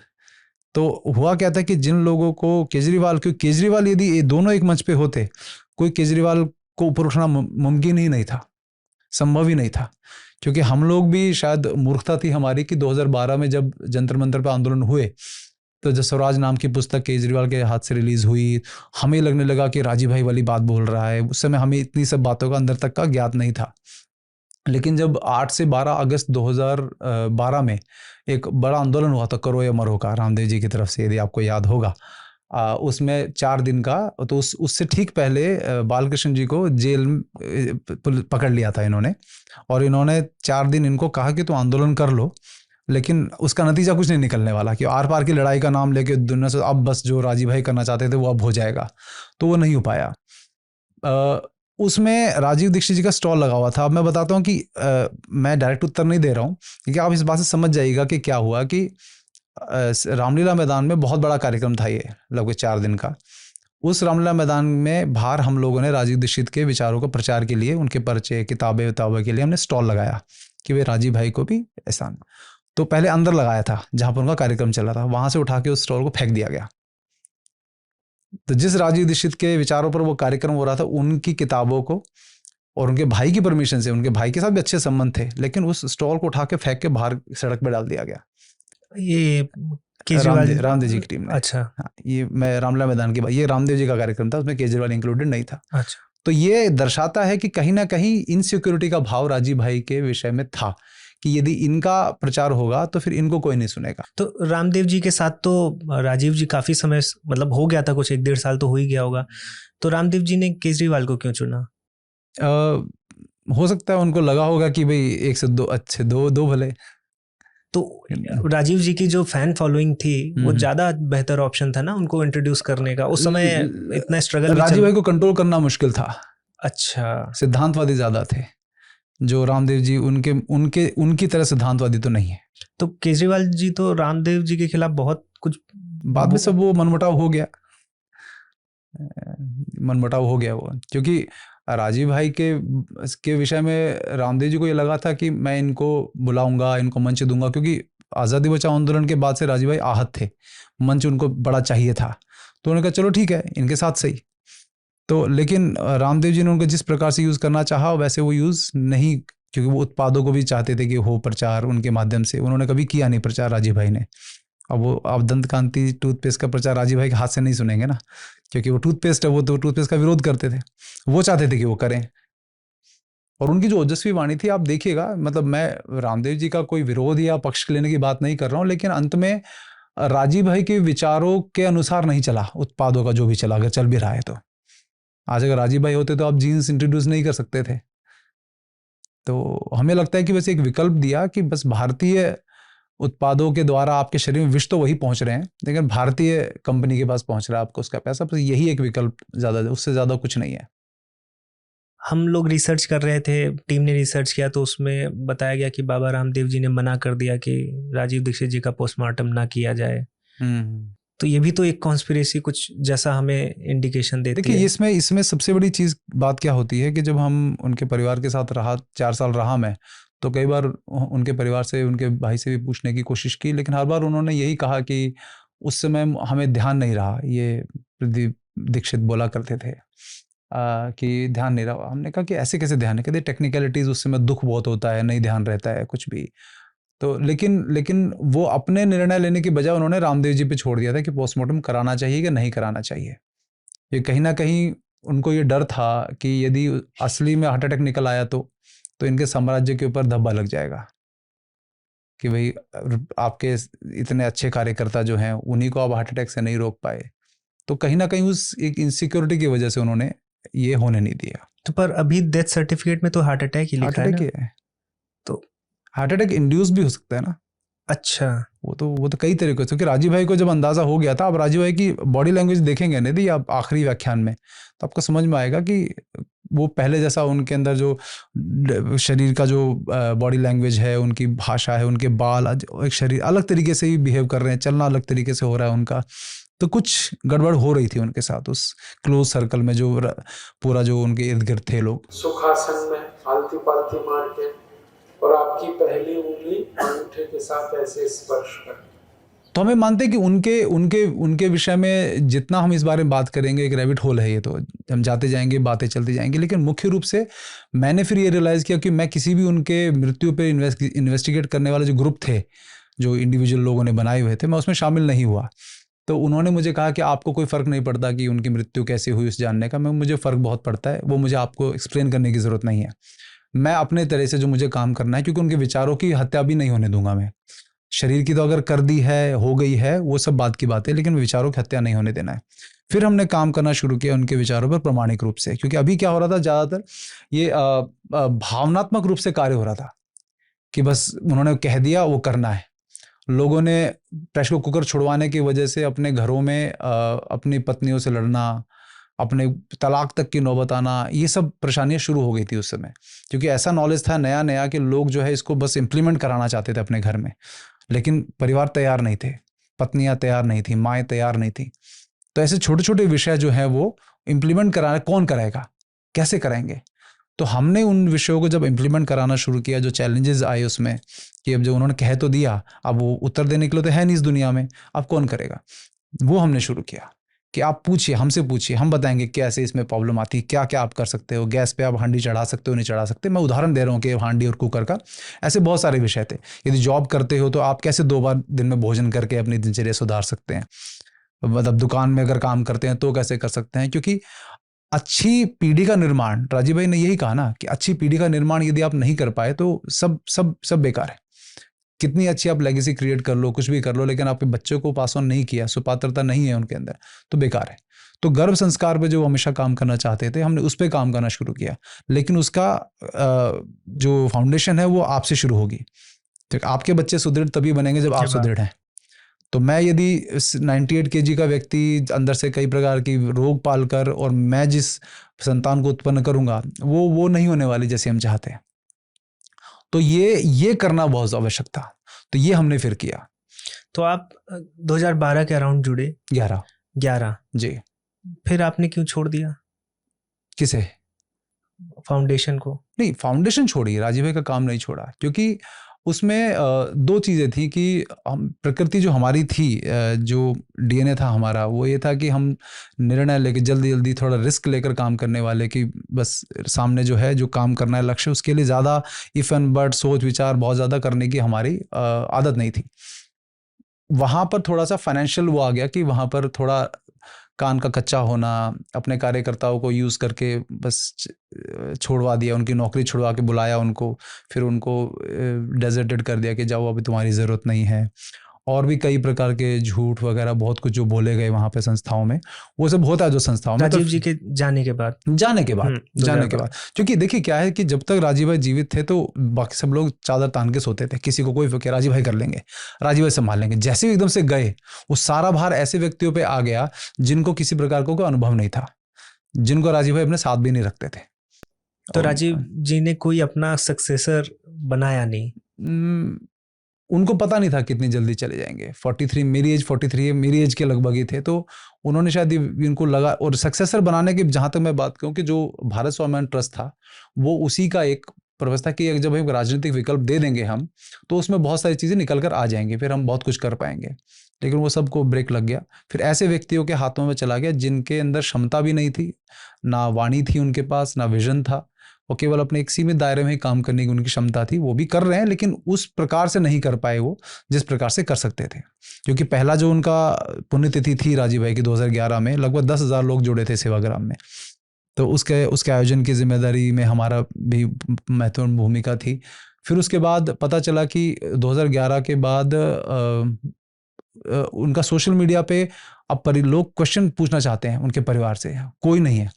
तो मई 2012 में उनका फेसबुक अकाउंट मैंने बनाया और फेसबुक पे फिर उनके बिहाफ पर पूरा उसको रिप्लाई करना, उसके अंदर पोस्ट मैनेज करना, वो सब शुरू किया। फिर उसमें लाखों लोग जुड़े उसके अंदर, बहुत, क्योंकि लोगों के अंदर एक आग थी कि राजीव भाई के बाद क्या, राजीव भाई के बाद क्या। तो उसमें फिर उनके वीडियोस को एडिट करना, उनकी डीवीडीज बनाना, तो मेरे पास वो नॉलेज थी एडिट करने की, शूट करने की। तो वो सब हमने बैठकर उनके लाइब्रेरी में उनके लैपटॉप के साथ बैठ के उनके जो डेटा है सबको करके हमने कंपाइल करके करना शुरू किया। तो 4 साल के लगभग किया। लेकिन जब पता लगने लगा कि वहाँ पर कार्यकर्ताओं के साथ का मनोबल तोड़ा जा रहा है, वहाँ पर कार्यकर्ताओं को पैसों का आरोप लगाकर उनको कि किस तरह से निकल जाए यहाँ से, क्योंकि 1 साल बाद उनकी कई आदतें पता लग जाती थी अंदर की। जैसे मैं उदाहरण दूं आपको कि मुझे ये जिम्मेदारी, क्योंकि मैं राइट हैंड की तरह काम करता था उनके ना, कि बिल्कुल पूरा कि हर चीज़ वीरेंद्र भाई करेंगे। उन्होंने मुझे जिम्मेदारी दी कि इनके सीडीज पे और उस पर कॉपीराइट ले लो वीरेंद्र भाई, कैसे गए, क्योंकि दिल्ली में ऑफिस था उनका। तो उन्होंने कहा कि आप दिल्ली में हो, आप इस पे कॉपीराइट लीजिए। तो हम बड़े यस मैन नहीं थे हम कभी भी कि जी भैया करके। तो हमने कहा कि भैया क्यों लेना है आपको कॉपीराइट, मतलब ये राजीव भाई, प्रदीप जी कह रहे हैं। हाँ प्रदीप जी कह रहे। तो उन्होंने कहा कि नहीं, ऐसा हो रहा है कि लोग जो हैं अपने यूट्यूब चैनल बना लिए हैं उन्होंने, और कुछ भी उस पर डाल देते हैं, राजीव भाई की बातों को तोड़ मरोड़ के पेश करते हैं, तो हम ही केवल वो करें तो ज़्यादा अच्छा है। तो मैंने भैया को बोला, मैं भैया एक बात बताऊँ आपको कि यदि सारे वीडियो केवल आप ही के अधिकार में आ जाएंगे और कल को भयवश, धमकीवश या किसी लालचवश, किसी भी तरह आपका सिर्फ गला दबाने की देर है, मतलब आपको सिर्फ प्रभावित करने की देर है, वो सब बंद हो जाएगा। मैं डिसेंट्रलाइज तरीके से चलने दीजिए ना, राजीव भाई यही तो चाहते थे, क्यों लेना है कॉपीराइट आपको। तो उन्होंने 1.5 वर्ष तक मेरे पीछे पड़े रहे, मैंने उस पर किया ही नहीं काम। फिर उन्होंने लगा कि आप तो संस्था के हिसाब से नहीं कर रहे हैं काम, जब आपको आदेश हो रहा है संस्था से। मैं कहा मैं आपके साथ इसलिए जुड़ा हूँ कि आप उनके भाई हैं, आप मुझे अनावश्यक काम या गलत काम करने के लिए कहेंगे तो फिर मैं राजीव भाई का वो जो साथ अन्याय कर लूँगा, तो वो नहीं करने वाले हम लोग। तो फिर उनको लगने लगा कि ये यस मैन तो नहीं है, तो यस मैन वहाँ टिके। तो हमने कहा कि हम छोड़ रहे हैं आपका साथ, हम राजीव भाई का काम जारी रखेंगे, लेकिन आपके साथ अब नहीं करना है। तो फिर आज के समय में मैं ईश्वर की कृपा मानता हूँ कि जो प्रामाणिक रूप से काम कर पाए हैं, आज कोई भी आयुर्वेद के विषय में या अपने दिनचर्या के विषय में सुधारना करना चाहता है, वो उनके भाई के पास फ़ोन नहीं करता, वो हमारे पास फ़ोन करता है। ये मैं किसी उसके वश नहीं कह रहा हूँ, कि ये ईश्वर ने निमित्त बनाया हमें कि उस पर इतना काम करने की वजह से लोगों को विश्वास ये जगा। और आज जिस प्रकार से आने वाली पीढ़ी के निर्माण के लिए एक बहुत महत्वपूर्ण जो है विषय, मैं उस शब्द का प्रयोग मैं नहीं करूँगा क्योंकि उसके कारण दिक्कतें होती हैं, सुई जो लगती है बच्चों को, उसके ऊपर हमने बहुत प्रामाणिक रूप से काम करना फिर शुरू किया, क्योंकि राजीव भाई ने उस विषय पर बहुत बोला है। वो जो एक ग्राउंड वर्क था पूरा कि ये भी संभव है, ये सुई जो है कितनी खतरनाक है बच्चों के लिए, वो राजीव भाई ने हमें मन में डाल दिया था, लेकिन करना कैसे है। तो उसका सबसे पहला हमने अपने बच्चों से शुरू किया कि 2012 में जब मेरी बेटी हुई तो हमने उसको आज तक कोई भी सुई नहीं लगवाई आज तक। और उसका वो सिजेरियन हुई थी, क्योंकि डॉक्टर ने धोखे से सिजेरियन कर दिया था। उसके बावजूद भी ईश्वर ने मुझे ये अवसर दिया कि जैसे लोग बोलेंगे कि जो नॉर्मल बच्चे हो जाते हैं उनकी इम्यूनिटी बेटर होती है सिजेरियन वालों से, तो ईश्वर ने मुझे ये बोलने का अवसर नहीं दिया कि आपके बच्चे तो सब नॉर्मल हुए हैं तो वो सुई नहीं लगवाएं तो चलेगा, हमारा बच्चा तो सिजेरियन हुआ है तो क्यों। तो मुझे बाद में समझ में आया कि ईश्वर जो है हमारे साथ जो भी करता है उसका एक कारण होता है। तो मैं कहता था कि मैंने इतना ट्राई किया कि सिजेरियन ना हो, फिर भी क्यों हुआ। जैसे कि मैं कह सकूँ तो मेरी बच्ची सिजेरियन हुई, मैंने फिर भी उसके कोई सुई नहीं लगवाई है। आपकी बच्ची की एज क्या है अभी? 13 वर्ष की हो गई और वो गुरुकुल में पढ़ती है, बहुत स्वस्थ है। आज तक कभी डॉक्टर का मुंह नहीं देखा है उन्होंने कि जाकर बीमार हुए तो डॉक्टर के जाना पड़ा हो। और बेटा है मेरा 7 साल का, उसको भी किसी प्रकार की कोई सुई हमें नहीं दी है। उसकी डिलीवरी तो दाई के साथ मिलकर मैंने ही करवाई, तो ऐसा हमने राजीव भाई के विषय को अपने जीवन में उतारा, केवल बातें नहीं की कि व्याख्यान दे दिया। फिर जो हमने शुरू किया 2012 में कि देश भर में व्याख्यान देने शुरू किया। अब राजीव भाई जो देते थे तो ईश्वर ने इसकी तैयारी भी पहले से करवा दी थी कि स्टेज फोबिया कभी था नहीं, तो जा जाकर देश भर में स्कूल्स में कॉलेजेस में इस विषय पे व्याख्यान देना, जंक फूड पे व्याख्यान देना, बच्चों को अवेयर करना। जो फूड फार्मर आजकल जो कर रहे हैं ना, जो ये सब हम 2012 से कर रहे हैं कि स्कूल में प्रिंसिपल्स को उनके जो असेंबली होती थी उसमें रिक्वेस्ट करते थे कि 15 मिनट के लिए हमको जंक फूड पे बात करनी है, बच्चों को इसके बारे में, मैगी के बारे में, सब के बारे में। तो वो अलाउ करते, फिर हम बोलते थे 15-20 मिनट, फिर वो 2-3 दिन बाद बुलाते थे कि आप 1 घंटे के लिए बोलो। तो ऐसे हमने अप्रोच कर करके अपना जो है शुरू किया काम। फिर कॉलेजेस में भी शुरू हुआ, फिर शिविर भी लगने शुरू हुए, लोगों को अवेयर करते गए। तो ये आज की डेट में लाखों बच्चे जो हैं बिना सुई के हमारे इस विषय को, क्योंकि उनको विश्वास हो गया कि राजीव भाई ने तो कह दिया, लेकिन अब रिस्क कौन ले। आज भी मेरे पास फ़ोन आते हैं कि भाई साहब कोई कुछ होगा तो नहीं अगर मैं नहीं लगवाऊँ, तो वो आखिरी कन्फर्मेशन मुझे कॉल करके करते हैं। फिर मैं उनको कहता हूँ कि मैं आपको निर्णय आपको लेना है, मेरे कहने या ना कहने से फ़र्क नहीं पड़ना चाहिए। तो ये हिम्मत देने का जो काम है ये हमने 15 वर्षों में किया है। और आज मैं ये आपको कह सकता हूँ कि लाखों लोग परिवारों ने अपने बच्चों को सुई जो है नहीं दी है, और वो सब का सब एक ही फीडबैक है, हमारे बच्चे बाकी बच्चों के मुकाबले बहुत स्वस्थ हैं। इसमें 2 प्रश्न मेरे मन में आ रहे हैं। एक तो पहला ये कि प्रदीप जी से आप अलग हट के कार्य कर रहे हैं जी, सब तो उनको ही जान रहे हैं क्योंकि राजीव जी के वो भाई हैं, उनकी संस्था को वही रन कर रहे हैं जी। तो लोग आपके पास क्यों आए, कैसे पहुंचे? आपने अपनी ये प्रसिद्धि, ख्याति या जो भी आप कहें अपने कार्य से वो कैसे बनाई? क्योंकि प्लानिंग नहीं की थी कभी। अच्छा, इसका सिंपल सा उत्तर है क्योंकि हमने 2013 में शरणागति का जो भाव है, क्योंकि मैं ये मानता हूँ राजीव भाई के इस कार्य में बहुत सारे लोग मुझसे जुड़े, क्योंकि उनको पता पूरे नॉर्थ इंडिया में सब जगह मैं ही इस विषय पे उनका प्रतिनिधित्व करता था संस्था का, तो वो सब आके मुझसे जुड़ते थे। तो उनके लक्ष्य होते थे कि 3 साल में हम लोग इसको ये कर देंगे, इसको ऐसे कर देंगे, दिल्ली को स्वस्थ बना देंगे, वो सब लक्ष्य लेकर आते थे। शरणागत मैं ये मानता हूँ अध्यात्म जो है, जब आप सामाजिक कार्य में उतरते हैं तो पहले हम बहुत अध्यात्म में कुछ हमारी रुचि थी ही नहीं कि इस विषय इसका उससे कोई कनेक्शन हो सकता है। लेकिन अध्यात्म में एक बहुत अच्छी एक बात जो हमें धीरे धीरे समझ में आने लगी कि बिना अध्यात्म के सामाजिक कार्य आप कर नहीं सकते, क्योंकि आप क्या करेंगे, लक्ष्य बना लेंगे। तो रविंद्र शर्मा जी जिनसे राजीव भाई भी ज्ञान लिया करते थे, आदिलाबाद के हमारे, उनको गुरुजी बोलते थे हम, उन्होंने एक बहुत अच्छी बात बोली थी कि आप जो लोग कंधे पे लोड लेके चलते हो ना कुर्ते पजामे वाले, क्योंकि हम पहले कॉर्पोरेट में थे तो हमारा पहनावा अलग होता था, अब हम कुर्ते पजामा पहनकर सोचते देश बदल देंगे। तो उन्होंने बहुत अच्छी बात ये कही कि ये जो तुम लोड लेके चलते हो ना, ये तुम लोगों को लोड तुम मत लो कभी भी, क्योंकि तुम लोग टीस पालते हो अपने मन में, दुनिया आनंद से जी रही है, लेकिन तुम अपने अंदर देखो बेचारे कोल्ड ड्रिंक पी रहे हैं, देखो ये कर रहे हैं, तुम्हारे मन में टीस पल रही, तुम जल्दी मरोगे, वो देर में मरेंगे। तो ये लोड लेके काम मत करो, तुम केवल इस भूमिका में आओ कि तुम्हें अपना कर्तव्य करते जाना है और ये ईश्वरीय कार्य समझकर उसको समर्पित करते जाना है, कोई बदले या ना बदले इसकी टेंशन नहीं लेनी है। तो जिस दिन उन्होंने ये बात बताई तो हमारे मन में शांति आ गई, हल्कापन आ गया, क्योंकि उससे पहले लगभग 2-3 साल हम खुद भी तंग रहे, मतलब इतने तंग रहे कि हम यदि मेट्रो में जा रहे हैं, हम यदि ट्रेन में जा रहे हैं, तो आप मानेंगे नहीं, सेवाग्राम हम जाते तो लगभग 20 घंटे की जर्नी होती थी, उसमें हम पर्चे छपवा के ले जाते थे।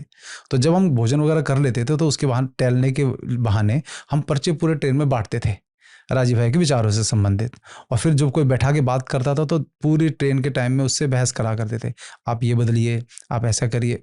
वो मांग नहीं रहा है, वो पूछ नहीं रहा है। तो उन्होंने ये समझाया कि ये ज्ञान की, इसको कहते हैं जब ज्ञान पचता नहीं है तो आप ज्ञान की उल्टी करते हो कि मैं सबको सुना दूं। तो बोले पहले इस ज्ञान को पचाना सीखो, जब पचेगा तो इसमें से स्वस्थ शरीर जैसे बनता है, अच्छे से पाचन होता है, ऐसे इसको पाचन करोगे तो इसमें से सही कुछ निकलेगा, नहीं तो उल्टी होगी जिसमें से बदबू ही आएगी और जो लोग जिससे दूर भागेंगे। बड़ी अच्छी उन्होंने एक उपमा उसमें दी। तो हमें समझ में आया, तो हमने कहा कि ऐसा ही करना पड़ेगा। फिर अध्यात्म में कहा कि लक्ष्य लेकर नहीं चलना है कि मैं इसको सुधार दूंगा, ये 3 साल में यहाँ पहुंच जाएंगे। जैसे हमने लक्ष्य छोड़ा कि यहाँ पहुंचना है, सब सहज हो गया और ईश्वर को समर्पित करते गए। ठीक है, व्याख्यान देना है, व्याख्यान दिया, ईश्वर तू दिलवा रहा है, हम नहीं दिलवा रहे। तो जैसे ये परिवर्तन आना शुरू हुआ तो जितने भी साथ में जुड़े थे लक्ष्य लेकर, वो 2-3 साल बाद सब अलग हो गए, डिप्रेशन से अलग हो गए, नाखुश हो गए। लेकिन हम लोग आज भी चल रहे हैं। क्यों? क्योंकि हमने कभी लक्ष्य नहीं बनाया। तो संस्था में कुछ लोग थे जिनके साथ आप अलग राजीव जी के विचारों को आगे लेकर गए। इसमें एक प्रश्न ये भी आएगा कि फिर जैसे आप कर रहे हैं और सफलता भी प्राप्त कर रहे हैं, तो इसमें प्रदीप जी को हो सकता है बुरा भी लगता हो या वो तब भी लगता था, ईर्ष्या होती हो, तो कुछ ऐसा कुछ आपके ऊपर आक्षेप केस या कुछ कर सकते हैं ना लोग? 7 लाख रुपए का आरोप लगाया था उन्होंने मेरे पर जब अच्छा। संस्था छोड़ने के लिए, जैसे मैं छोड़, क्योंकि उन्हें पता स्वाभिमानी व्यक्ति है, यस मैन है नहीं, तो उन्होंने पैसों का आरोप लगाया मुझ पर कि जिससे मैं छोड़ दूं। क्योंकि हुआ क्या था कि उनको कोई नहीं बुलाता था व्याख्यान के लिए, मुझे बुलाते थे, क्योंकि उनकी वाणी में वो ओज था नहीं, तो उनको ही सिक्योर, सब जो उनके साथ जुड़ने के वीरेंद्र भाई तो सारी लैमलेट ले रहे हैं। तो हमने कहा हम आपका प्रतिनिधित्व कर रहे हैं, आपको इसे इनसिक्योरिटी दी हो रही है, तो ये आपकी इनसिक्योरिटी जो है उसका दोषी मैं नहीं हूँ। तो इस वजह से फिर उन्होंने कहा कि इसको कैसे निकाला जाए। फिर और भी लोग षड्यंत्र करके उन्होंने कहा कि इसको जब तक नहीं हटाओगे आपका प्रचार नहीं हो पाएगा। लेकिन उसके बाद भी नहीं हुआ। 2019 में उन्होंने फिर ट्रेडमार्क लेने की कोशिश की, उसका विरोध मैंने किया। तो उसके बाद और लोगों के मन में उनके प्रति होगा कि जो व्यक्ति अपने भाई की फोटो पे कॉपीराइट ट्रेडमार्क लेने की कोशिश कर रहा है, क्योंकि उसका उद्देश्य ये था कि सबके यूट्यूब चैनल वगैरह जो भी उनका फोटोग्राफ यूज़ कर रहे हैं उन सब के ऊपर करके बंद करा के मैं अकेला यूट्यूब चैनल चलाऊं। तो ये जो व्यक्तिगत महत्वाकांक्षाएं जो देश से बड़ी हो जाती हैं, तो ऐसे व्यक्तिगत काम कोई वैसे भी सबको ऊर्जा का पता चल जाता है, क्योंकि हमने अपने बच्चों को गुरुकुल में कराया। होता है कि त्याग जब तक आप नहीं करते हैं, देखिए अब हम शिक्षा व्यवस्था की यदि बात करें कि शिक्षा व्यवस्था की बात करते करते मेरे बच्चे पढ़ रहे हैं कॉन्वेंट स्कूल में, हम कहीं गुरुकुल होने चाहिए, ये होना चाहिए। गुरुकुल के आचार्य कहाँ से लाएंगे आप? क्या गुरुकुल एक बिल्डिंग बना देना या उसके अंदर इंफ्रास्ट्रक्चर बना देना, ये सब गुरुकुल नहीं। गुरु से गुरुकुल बनता है। तो मेरे बच्चे यदि संस्कृत का अध्ययन नहीं कर रहे हैं और विषयों का अध्ययन नहीं कर रहे हैं और संस्कार नहीं युक्त नहीं हो रहे हैं, तो मुझे लगता है कि ये सब बातें केवल ताली पिटवाने के लिए हैं कि ताली मिल जाए आपको, बस वो सबको अच्छा लगता है। किसको अपनी बात अच्छा लगता है? आपको मैं बात कर रहा हूँ, लोग सुनेंगे, अच्छा सबको लगता है। लेकिन हमारे गुरु ने कहा नहीं, ईश्वरीय कार्य के तहत करना है। और आप तुम्हारे जीवन में अगर तुम्हारे बच्चे गुरुकुल में नहीं पढ़ रहे हैं तो तुम्हें शिक्षा व्यवस्था में परिवर्तन की बात करने का कोई अधिकार नहीं है। तो मेरी बच्ची 13 वर्ष की है, 9 वर्ष की आयु में उसको मैंने डाला था। राजकोट में पढ़ रही है मेहुल भाई के गुरुकुल में। वो 7 साल का बेटा है, 2 साल उसकी तैयारी करा रहे हैं। उसको भी तैयारी कर, जमीन पर सुलाते हैं उसको चटाई के ऊपर, जैसे गुरुकुल में वो सोए, उसको गर्मी सर्दी का प्रॉब्लम ना हो, उसकी खाने की आदतें, ये सब तैयारी हमें करनी पड़ती है। ऐसा नहीं है कि हमारे बच्चे प्रिय नहीं है। लेकिन हम उनको दुनिया में इतने लोगों ने कहा भाई साहब आपने आपकी बच्ची को कराया गुरुकुल में, हमारा भी बहुत मन है, लेकिन हिम्मत नहीं पड़ती कि बेटी को इतनी दूर भेज दें। तो मैंने कहा आपको ऐसा लगता है कि मेरे को अपनी बेटी से प्रेम नहीं है? मैं कहा ये बलिदान देना पड़ता है।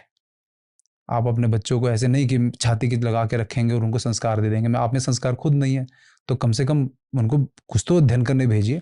तो ये जो जमीनी स्तर के त्याग है ना, ये नहीं कर पाते छोटे छोटे लोग। तो अभी मैंने थोड़े दिन पहले एक वीडियो था कि हमें मत सुधारो, हमारे बच्चों को सुधार दो। उसका टाइटल ये था कि अब हमें सुधारने की बात मत करिए, बच्चों को सुधारने की बात करिए। तो ये एटीट्यूड जो आपने कहा ना, विवेक, इस समाज का जो विवेकहीनता है वो बहुत बड़ा नुकसान अभी कर रही है कि बच्चों के छाती के लगा के रखना चाहते हैं, मोह जो है। इसमें अब ये भी मुझे जानना है कि जब आपने विरोध किया कॉपीराइट का, तो ये विरोध कैसा था? क्योंकि अगर कोई किसी व्यक्ति ने मन बना लिया तो कर ही लेगा। आपके विरोध ने ऐसा क्या किया कि नहीं हुआ? हो गया है कि नहीं हुआ है? ट्रेडमार्क ले लिया था। अच्छा। हाँ, लेकिन जिस उद्देश्य के लिए लिया था, फिर उस उद्देश्य के लिए एक्चुअली 2019 में जब मैंने वीडियो बनाया तो उनको आकर ये कहना पड़ा वीडियो पर कि जो मुझ पर आरोप लगाया जा रहा है वीरेंद्र भाई के द्वारा, मैं वो काम नहीं करूँगा ट्रेडमार्क लेने के बाद। तो हमने कहा बस आपने एश्योरेंस दे दी, अब आप ले लो ट्रेडमार्क। क्योंकि अगर वो एश्योरेंस नहीं देते और चुपके से ले लेते तो वही काम करने वाले थे। तो उनको प्लानिंग फेल कर दी फिर हमने। अच्छा। तो इस प्रकार से ये हुआ कि उनका प्लानिंग फेल हो गया कि अब ट्रेडमार्क लेकर हमने जो भी लीगल नोटिस भेजने थे सबको जो यूट्यूब चैनल चला रहे हैं, क्योंकि 50-50 लाख सब्सक्राइबर वाले चैनल है जो खूब अच्छा पैसा कमा रहे हैं। और मैं मानता हूँ कोई बात नहीं, मेहनत कर रहे हैं ना विचार फैलाने की। हाँ, जब तक उसमें कुछ मिलावट वगैरह नहीं करे तब तक ठीक है, लेकिन क्या बुरा है? डिसेंट्रलाइज जिसका आइडिया राजीव भाई का था कि हर वस्तु को सेंट्रलाइज करने की क्या आवश्यकता है, तो विचार भी डिसेंट्रलाइज तरीके से चलने दीजिए, शायद तभी फैल पाया। सनातन धर्म ही डिसेंट्रलाइज्ड है। इसमें एक प्रश्न मेरा ये भी है कि राजीव दीक्षित जी की फॉलोइंग तो मैसिव रही है, तो उनके जाने के बाद अब जैसे क्या होता है कि कोई भी कल्ट है, अगर मैं कल्ट बोलूं, एक वेस्टर्न वर्ड है कि लोग ट्राई करते हैं। जैसे जद्दू कृष्णमूर्ति जी थे, उनके जाने के बाद लोगों ने ट्राई किया होगा, मुझे पता नहीं है, मैं ऐसे बोल रहा हूँ कि लोग जब इतने मैसिव होते हैं, अब जैसे प्रधानमंत्री मोदी हैं, इनके जाने के बाद या फिर इनके बाद जो दूसरा रखता है कि हमेशा बेंचमार्क सेट है ना एक, तो एक बेंचमार्क जब आप सेट करते हैं तो उसके बाद अगर आप उतने योग्य नहीं हैं तो योग्य दिखाना पड़ेगा अपने आप को, तो उसमें आप इधर उधर का कार्य करेंगे। राजीव दीक्षित जी बहुत योग्य थे, उनके बाद उनकी बहुत लोकप्रियता थी जी। तो हो सकता है कि उनके भाई में उतनी योग्यता ना हो जी, लेकिन बाबा रामदेव जी में तो है वो तो बात नहीं करते हैं। मैं तो मतलब या तो हो सकता है करते हो, आप बताइए। मैं पिछले जब से जानता हूँ ऐसे राजीव दीक्षित जी के या उनका जो संस्था है या उनके जो कार्य हैं उसको बहुत बढ़ाया हो, उन्होंने क्यों नहीं बढ़ाया? देखिए क्या है कि इसके बाद मुझे बहुत कुछ झेलना है, मुझे पता है, ये बोलूँगा मैं बात, लेकिन क्या है कि उनके नाम से चिढ़ते हैं वो। अच्छा। हाँ, अगर यदि बहुत लोगों ने कई बार जो राजीव भाई के बहुत ज़बरदस्त फ़ैन थे, जब उन्होंने कई मीटिंग्स में पूछा तो भयंकर चिढ़ के साथ उत्तर मिला कि क्या पता था राजीव दीक्षित को के बारे में, आयुर्वेद के बारे में। तो डायबिटीज़ का पेशेंट था, वो तो वीडियो भी है उनके कि वो तो डायबिटीज़ का मरीज़ था। तो साथ में क्यों आए थे? हैं? तो साथ में क्यों आए थे? उनको दोनों को एक दूसरे की आवश्यकता थी। राजीव भाई भी समझते होंगे इस बात को ज़रूर, क्योंकि उनके घर के बाहर पूरा लाव लश्कर लेके 2 दिन तक रहे राजीव भाई को मनाने के लिए सेवाग्राम में, बताते हैं प्रदीप दीक्षित। तो एक दूसरे की म्यूचुअल उसमें होगा कि चलो आपको मेरी ज़रूरत है, मुझे आपके जैसे की ज़रूरत है, चलेंगे। लेकिन चीज़ें उस तरह से नहीं हो पाई, पता लगी तो ऐसा व्यक्ति है ही नहीं जिसको मैं मुट्ठी में रख सकूँ। इसीलिए आप कभी भी देखिएगा कि जब वो व्याख्यान देते थे भारत स्वाभिमान पतंजलि में, तो उनके साथ रामदेव जी बैठे होते थे। तो बीच में रामदेव जी, क्योंकि राजीव भाई जिस तरह का व्याख्यान देते थे, एक फ्लो था उनका। अब उस फ्लो में कभी भी किसी भी व्याख्यान में जब तक रामदेव जी साथ में नहीं बैठते थे, किसी फ्लो में कभी कोई व्यवधान नहीं था कि बीच में कोई बोल पड़े, कुछ का कभी नहीं होता था। लेकिन क्योंकि उनके प्रति उनके सम्मान के परम पूज्य स्वामी जी बोलते थे, तो वो बीच में बोल पड़ते थे। क्योंकि इतनी देर तक वो अपने आप को भी बहुत ज्ञानी वो मानते हैं, तो मैं इतनी देर तक चुप कैसे बैठा हूँ पब्लिक के सामने। तो वो बीच में कुछ न कुछ अपनी बात जोड़ देते थे कि ये ऐसे ऐसे है। अब सम्मान के कारण राजीव भाई कुछ नहीं बोलते थे, लेकिन आप देखोगे तो शिष्टाचार ये है कि भाई एक ओजस्वी वाणी में कोई बात फ्लो में चल रही है तो आप शांत होकर सुनिए। आप ज्ञानी है, ये सबको पता है, आपको दिखाने की जरूरत नहीं है। तो मैं मानता हूँ कि ये इस तरह की एक चिढ़ थी, वो जो मानव प्रवृत्ति है, तो वो उसके कारण ऐसा बर्ताव होता था उनके साथ। उसी से वो थोड़े आहत भी थे यार। अच्छा जी जी जी। तो अभी आपकी संस्था का कोई नाम है? देखिए, मैं संस्था कहें कि वो संस्था नहीं बनाई हमने, क्योंकि ये सब संस्थाओं के झगड़े जो हैं उनसे बचने के लिए विषय ये रहा कि जब हमने 7-8 साल तक व्याख्यान देते रहे हम लोग, तो व्याख्यान देने के बाद लोगों के अंदर जो एक बदलाव था वो था कि स्वास्थ्य आपने जो बताया वो मिलेगा कहाँ। भाई शुद्ध अब आपने कहा भाई चीनी बंद कर दो, आपने कहा नमक बंद कर दो, तो सेंधा नमक खाओ, ये सब कहाँ मिलेगा। तो हम कहते भाई देख लीजिए कहीं भी कुछ भी। तो अब धीरे धीरे हमको इसके लिए एक व्यवस्था खड़ी करनी पड़ी 2018-19 के लगभग, कि जिसमें हम लोग शुद्ध उत्पादों को लोगों को देना शुरू किया। लेकिन फिर ये वही बात आ जाती है कि अंत में भाई आपको तो व्यापार करना था। हमने कहा हमने कोई प्लानिंग नहीं थी हमारी। राजीव भाई फिर कहते राजीव भाई ने तो कभी व्यापार नहीं किया। मैं कहते कि राजीव भाई व्यापारी थे ही नहीं, वो तो क्रांतिकारी व्यक्ति थे। लेकिन क्रांतिकारियों को भी अर्थ की आवश्यकता पड़ती है। आप कहीं आने जाने के लिए राजीव भाई कहेंगे मुझे आने जाने का किराया दे दो, इतना योग्य व्यक्ति जो है वो किसी से आने जाने का किराया नहीं मांगेगा। तो उनके साथ 15-20 कार्यकर्ता चलते थे, उनके घर चलाने होते थे। तो साहित्य, खादी बेचना, वो सब बिकता था। राजीव भाई के व्याख्यान आप सुनेंगे, देखेंगे कि भाई खादी स्टॉल में लगी हुई है, आप लोग उदार मन से खरीदिए, बोलते थे वो।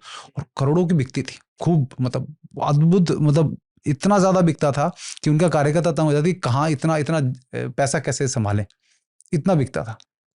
तो लेकिन व्यापार नहीं किया उन्होंने कहा भी घर तो चलने जरूरी है ना। तो वैसे ही हम लोगों को भी धीरे धीरे लगने लगा कि हम लोग अध्ययन वगैरह करना, जो समाज के लिए रिसर्च वगैरह कुछ कर रहे हैं या फिर और भी कुछ कर रहे हैं, उसके लिए घर की व्यवस्था होना जरूरी है। तो हमने फिर एक प्लेटफॉर्म बनाया जिसमें हमने शुद्ध उत्पाद उपलब्ध कराने शुरू किए। क्या नाम है उसका? नाम है वीरेंद्र गोधली के नाम से हमने किया हुआ है उसको। तो ई-कॉमर्स वेबसाइट है वो। तो 2018 से हमने शुरू की थी वो। तो उसमें लिमिटेड कुछ शुद्ध उत्पाद देते हैं हम, बहुत बड़े स्केल पे करने के लिए हिसाब से नहीं। 60-70 परिवार हैं, उनको रोजगार देने के हिसाब से। तो ये उत्पाद आपके अपने बनाए हुए हैं? जी, हमारे मार्गदर्शन में बनते हैं, और कुछ जो है जैसे गुरुकुल में मेरी बेटी पढ़ती है जिसमें वो बनाते हैं अपने देखरेख में, तो वो हमने उसमें शुरू किए। तो ये एक छोटा सा बस उसके जीविका के लिए प्रकल्प है, बस जैसे हम निश्चिंत होकर बाकी काम कर सकें, क्योंकि फिर ये आ जाता है कि उसके प्रचार के लिए आप वो कर रहे हैं, व्यापार कर रहे हैं, तो हम थोड़ा सा संकोची स्वभाव के हैं। ये भी आपने पूछ लिया तो मैंने कहा इस बारे में। लेकिन मूल रूप से क्या है कि हमारा जो हम शिविर लगाते हैं इसके तहत, अच्छा, जिसमें हम देश भर के परिवारों को बुलाते हैं, जिसमें परिवार आते हैं, बच्चे आते हैं, तो वो देखते हैं कि राजीव दीक्षित जी के नियमों को घर में लागू कराने के नाम पे जो झगड़े हो रहे हैं उनके घरों में कि भाई ये होना चाहिए होना चाहिए, उन झगड़ों को सॉल्व तब होता है जब देखते हैं कि मेरे पति जैसे या मेरी पत्नी जैसे तो और भी हैं जो इसे कर रहे हैं। तो आके बातचीत होती है, महिलाओं को महिलाओं के साथ हम रखते हैं, वो आपस में बातचीत करते हैं, तो समझ में आता है कि भाई ऐसा किया जा सकता है या करना है तो कैसे करना है। तो वो ऋषिकेश वगैरह में हमारे गुरुदेव के आश्रम है, वहाँ पर हम लोग कार्यक्रम ऐसे करते हैं। तो मूल रूप से बहुत छोटे स्तर पर कर रहे हैं, लेकिन इस तरह से कर रहे हैं कि जो वास्तव में जो इसको समझ रहे हैं, क्योंकि ज़्यादा प्रचार करने से भीड़ तो आ जाएगी, लेकिन वो सीरियसनेस जिसके अंदर है वो नहीं आएंगे। तो और प्रदीप जी भी अभी संस्था चला रहे हैं कि छोड़ दिए? वो तो चला रहे हैं, उनका चलाता रहेगा। तो उनका कैसे धनोपार्जन चल रहा है? वो उनका एक सेंटर है जो राजीव भाई ने स्वानंद केंद्र खोला हुआ था। अच्छा, तो भावना के तहत जो 30 नवंबर को जो उनका देहांत और जन्म दिवस एक ही दिन पड़ता है अंग्रेजी कैलेंडर के हिसाब से। अच्छा जी, तो 30 नवंबर को वहाँ पर एक स्वदेशी मेला आयोजित होता है। लेकिन वही मैं बता रहा हूँ कि चाहते वो तो शायद बहुत बड़ी टीम वहीं से खड़ी हो जाती है देश को बदलाव करने लायक, लेकिन पहला जो स्वदेशी मेला लगा था उसको स्वदेशी मेले का नाम दिया जाता है। तो 2011 में रामदेव जी भी आए थे और उन्होंने वचन दिया था कि मैं हर 30 नवंबर को सेवाग्राम में रहूंगा। उसके बाद वो हालांकि आए नहीं कभी भी वहाँ पर, तो भीड़ कम ही होती गई वहाँ साल दर साल। लेकिन क्योंकि उनके वो उस तरीके से लोगों को पकड़ नहीं पाए, लोगों से जिस तरह से भी उन्होंने बर्ताव हुआ या लोगों के साथ दान ले लिया, उसको कहीं और कर दिया, ठीक है, वो सब बातें फिर दूसरे। हमें देखिए, हम इस पॉडकास्ट का जो विषय है ना विशाल भाई, उस विषय को ये कि जो लोग आज के युवा हैं, सबसे बड़ी परेशानी ये हो रही है कि युवा राजीव भाई की नकल करना चाहते हैं। किसके जीवन की? बस कि मैं शादी नहीं करूँगा, मैं कुर्ता पजामा पहन लूँगा, मैं तो वो बस मैं ये कहना चाहता हूँ कि उन लोगों को इस करने से बचाना है। वो क्या करते हैं, राजीव भाई का स्वदेशी चिकित्सा की सीढ़ी यदि आप सुनेंगे, आप उठते ही सोचेंगे मैं गौशाला खोल लेता हूँ।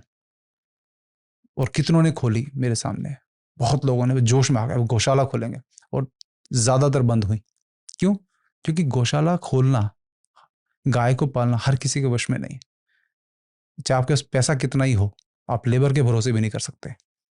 तो ये जो एकदम से जोश में उठ के चल देते हैं, तो उन सबको मैं, और कई लोग पढ़ाई छोड़ने में कहते, अब राजीव भाई ने कहा है ये तो विदेशी पाश्चात्य संस्कृति वाली पढ़ाई है, मैकॉले शिक्षा पद्धति है, मैं कहा नहीं। कितने यंगस्टर्स को मैंने कहा कि पढ़ाई मत छोड़ना, पढ़ाई करो, जब तक गलत नहीं पता होगा आप सही नहीं कर सकते। आप ऐसे ही जो है अपनी शादी नहीं करेंगे, अरे गलत लोगों तो पैदा करते जा रहे हैं, लोग जिनमें विवेक नहीं है, भारत के लोग, वो तो बच्चे पैदा कर रहे हैं, चाहे वो कोई भी किसी भी धर्म का हो, कोई हर कोई कर रहा है, उनमें विवेक नहीं। आप कम से कम जिनके अंदर जागृति आई है, आप तो कम से कम अपनी कॉपी पैदा करो कि कर ली, वो तो देश के लिए कुछ कर पाए। तो ये जिस तरह से राजीव भाई के जैसा बनना है, वो उनके विचारों की नकल करने के हिसाब से करना है कि वो जैसे वो सिद्धांतवादी, ईमानदार, ब्रह्मचारी जब तक था ब्रह्मचारी की तरह रहे और अध्ययन करते थे, स्वाध्याय छोड़ दिया लोगों ने आज, तो उसकी नकल नहीं करते। तो मैं ये मानता हूँ कि जो इस पॉडकास्ट का जो हमारा उद्देश्य, उनके भाई के बारे में, ठीक है, हमने जितनी बात करनी थी हमने कर ली, क्योंकि उनको अच्छे से पता है कि मैं उनके साथ जितना रहा हूँ, उनके रग रग से मुझे पता है कि किस प्रकार के व्यक्ति हैं, उनको मेरे बारे में पता है। विषय है कि आगे क्या करना है। तो युवाओं को बस ये कि जो राजीव भाई को सुनने के बाद अपने जीवन में जो दिशा देनी है, वो पहले ब्रह्मचर्य, स्वाध्याय, इनको लेकर आए। वो बिना उसके क्या कर रहे हैं, लोगों से बस भिड़ने में लगे हुए सभी सब। और मैं मानता हूँ हमारे साथ भी ऐसी स्थिति थी। तो वो जब तक अध्यात्म को इसके साथ जोड़कर सामाजिक कार्य को नहीं जोड़ेंगे, तो उनके जीवन में दिशा नहीं आ पाएगी, वो लड़ते ही रहेंगे। जो मैंने कहा ना, ज्ञान की उल्टी करना, ज्ञान को पाचन करने की क्षमता नहीं डेवलप कर रहे हैं वो। तो ये जो विषय, ये महत्वपूर्ण इस पॉडकास्ट का मुझे लगता है मैं होना चाहिए। तो आप अभी भी व्याख्यान करते हैं? जी। आपकी टीम कितनी बड़ी है? टीम हमारे साथ लगभग 10-12 लोग जुड़े हुए हैं। अच्छा। लेकिन जब भी कोई कहीं बुलाता है तो हम कम से कम रिसोर्सेज में उनको, ऐसा नहीं कि व्याख्यान के लिए उनको ये कहते हैं, बहुत खर्चा करने की आवश्यकता नहीं। अब बिना माइक के जितने लोगों से बात हो जाए वो, प्लस यदि माइक लगा भी रहे हैं तो बहुत खर्चा नहीं करना, किसी मंदिर के प्रांगण में कर लिया, कहीं भी ऐसा कर लिया। तो इस तरह से व्याख्यान आयोजित होते हैं। तो बड़े भी हुए, तो NIT कुरुक्षेत्र में भी हुआ, वहाँ के प्रोफेसर्स को सबको जो इस विषय पे बताने लगे, आपके हंसराज कॉलेज में हुआ, ये बहुत सारी यूनिवर्सिटीज़ में हुआ, तो धीरे धीरे उनको जब उनको सहज भाषा में बताने लगे, क्योंकि एज ए ग्रुप वो क्या करते हैं कि आपको हुटिंग करके बॉयकॉट करने का उनका रहता है, क्योंकि ये हुआ था हमारे एक कॉलेज में, उनके प्रोफेसर ने कहा था कि ये सब लोग वॉकआउट कर जाते हैं, तो आप बुरा मत मानना। तो हो क्या रहा है कि जो यंगस्टर्स जो पूरी भीड़ के एज ए भीड़ वॉकआउट करती है, लेकिन जब आप उनकी इंडिविजुअल प्रॉब्लम्स को उनकी भाषा में बात करते हैं उनसे, तो वो वर्कआउट नहीं करती है, वो कहते हैं ये तो मेरे बारे में बात कर रहे हैं। तो राजीव भाई ने इस कला को बहुत अच्छे से अपने व्याख्यान में किया था, जब आप सुनते हैं तो वो लगता है ये मेरे बारे में बात कर रहे हैं।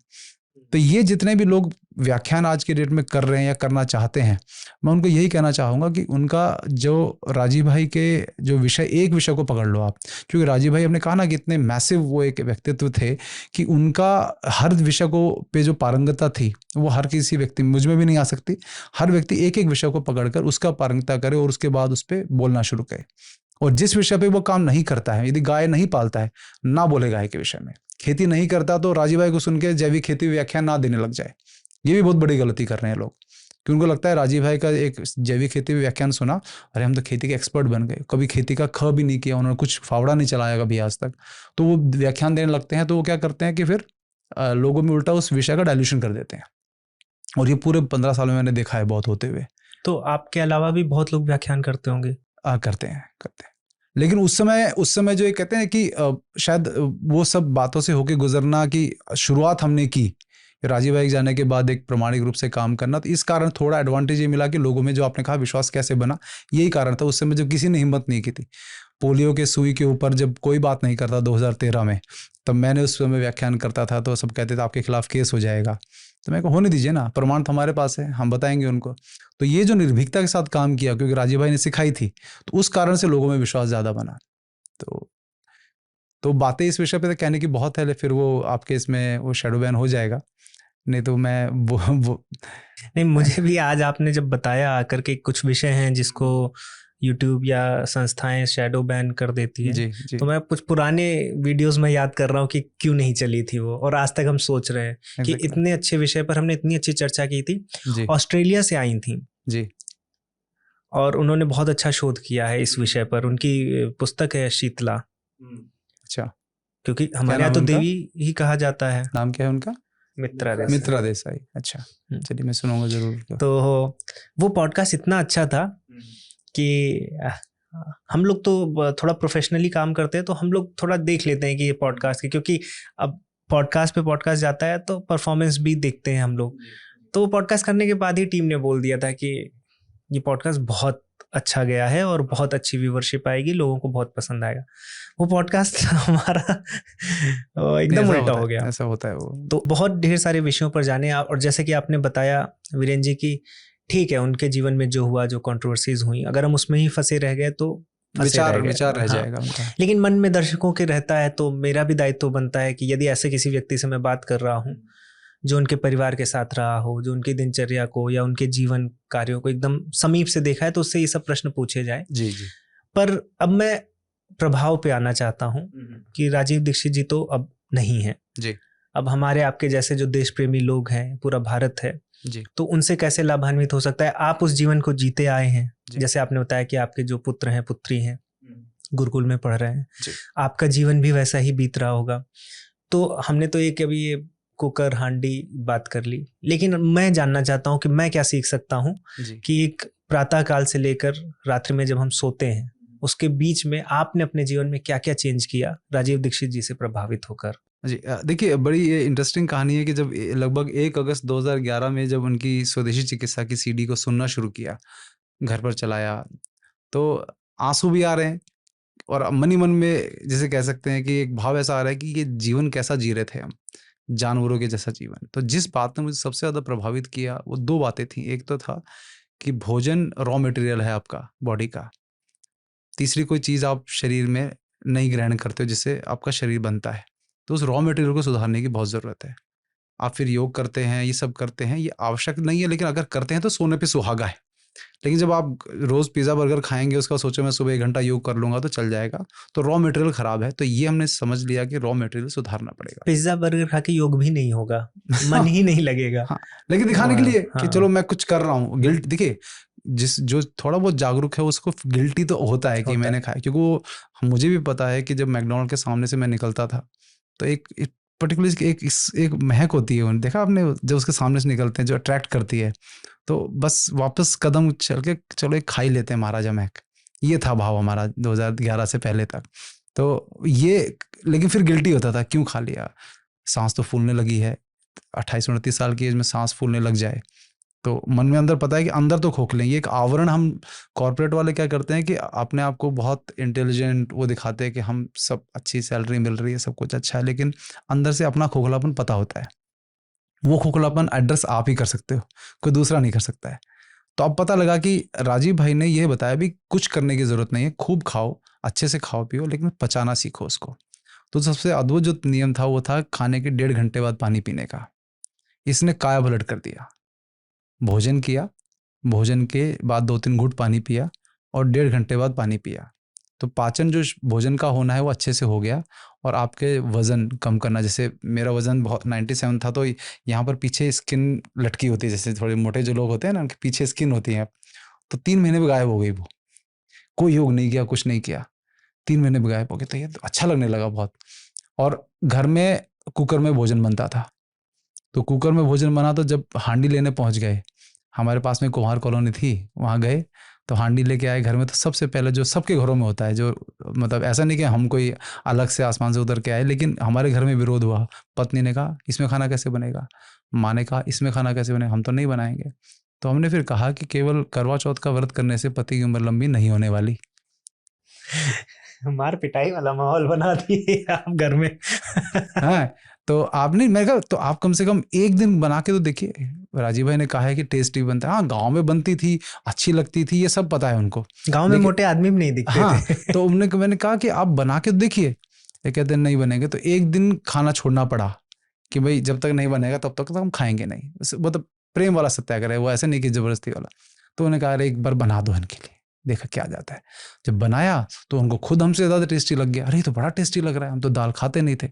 तो सब दाल खाने लगे। तो फिर उसके बाद से 2011 के बाद आज का दिन है, कभी इमरजेंसी में भी कुकर इस्तेमाल नहीं हुआ हमारे घर। ये बड़ी उपलब्धि रही मेरी पत्नी को जब ये समझ में आ गया, और जब उनको मेरा हेल्थ ठीक होता दिखने लगा। क्योंकि पहले यदि मैं 2 किलोमीटर चल लूँ और शाम को आके पैर दबाने, पैर में जलन होना, पैर में दर्द होना, बहुत पूरे दिन भर फिर लेटे रहना, ऐसा हाल हो गया था। तो जब उनको देखने लगा कि अब तो ये इनमें एनर्जी आ गई है, खूब अच्छे स्वस्थ रहते हैं, खुश रहते हैं, तो वो उनको समझ में आने लगा कि खाने से ही हो रहा है। तो फिर उन्होंने कहा चलो ये मेरा कर्तव्य है, बनाती हूँ। तो आज तक कभी भी इमरजेंसी में भी कुकर नहीं इस्तेमाल हुआ कि मेरे पीछे से हो गया हो कि नहीं है तो चलो बना ले, नहीं हुआ।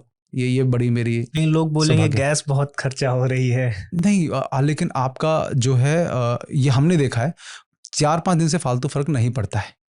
ये हमने, हाँ, जो आपको न्यूट्रिशन मिल रहा है वो तो अमूल्य है, उस गैस की कीमत कुछ नहीं है उसके सामने। जो डॉक्टरों के पास जो जाने का पैसा बच रहा है, जो दवाइयाँ आप खा रहे हो, जैसे किडनी लिवर सब डैमेज हो रहे हैं, उससे तो बहुत अच्छा है।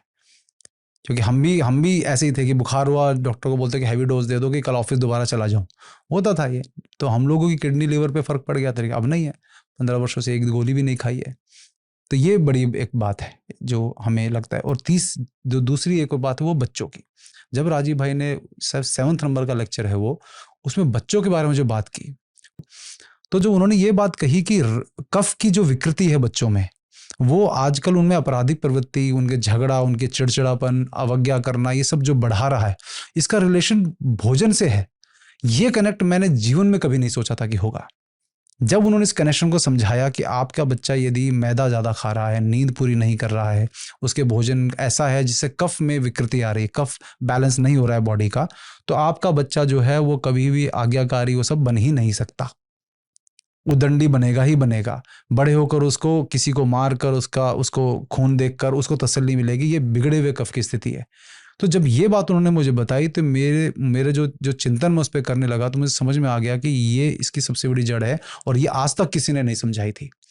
तो बस उस पर हमने फिर काम करना शुरू कर दिया, और देखा कि हमारा भी कफ इसी वजह से बिगड़ा हुआ था कि हम लोग वही खाते थे जिससे कफ में विकृति आए।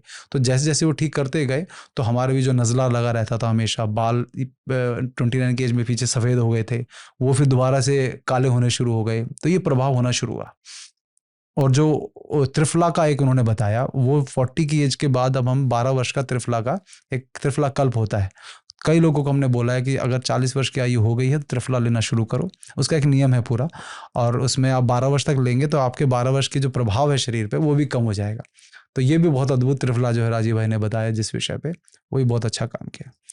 अभी आप 2 टाइम खाते हैं? 2 टाइम। अब जैसे आप अभी आपने मुझे ऑफर किया तो मैंने नहीं खाया। क्यों? क्योंकि मैं सुबह 10-11 बजे के करीब हमारा जो लंच है, ब्रेकफास्ट नहीं करते हम। अच्छा। और लंच है, उसके बाद शाम को 5-6 बजे के करीब डिनर होगा हमारा। फिर बीच में अगर कुछ भी खाएंगे तो फिर वो जो पाचन क्रिया चल रही है वो डिस्टर्ब हो गई, तो वो फिर आपका जो है नुकसान करेगा आपको।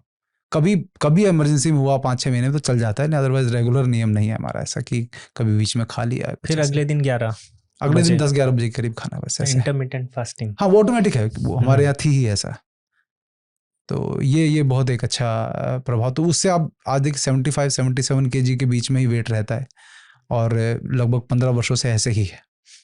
और जो मेरे मित्र हैं वो सब, जो मुझे 2011 में देखा था, अब देखते हैं तो कहते कि अब पहले से ज़्यादा जो है शरीर में प्रभाव नज़र आता है, और ये कई लोगों के साथ हुआ जिन्होंने ये किया। नहीं, हम देख भी पा रहे हैं आपके चेहरे पे जो कांति है, विचारों में जो एक क्लैरिटी है, मेंटल क्लैरिटी।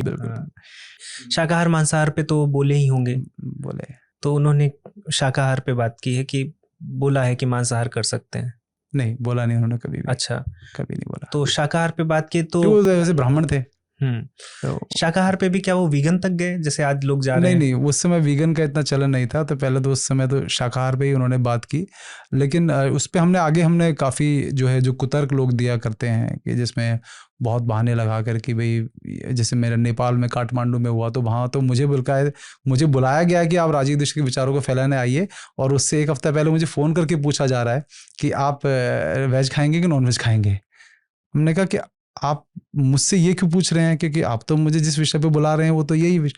कहते नहीं, वो ऐसा है कि यहाँ पर पहले कई लोग आए हैं तो उन्होंने आके यहाँ मांसाहार खाया किया है।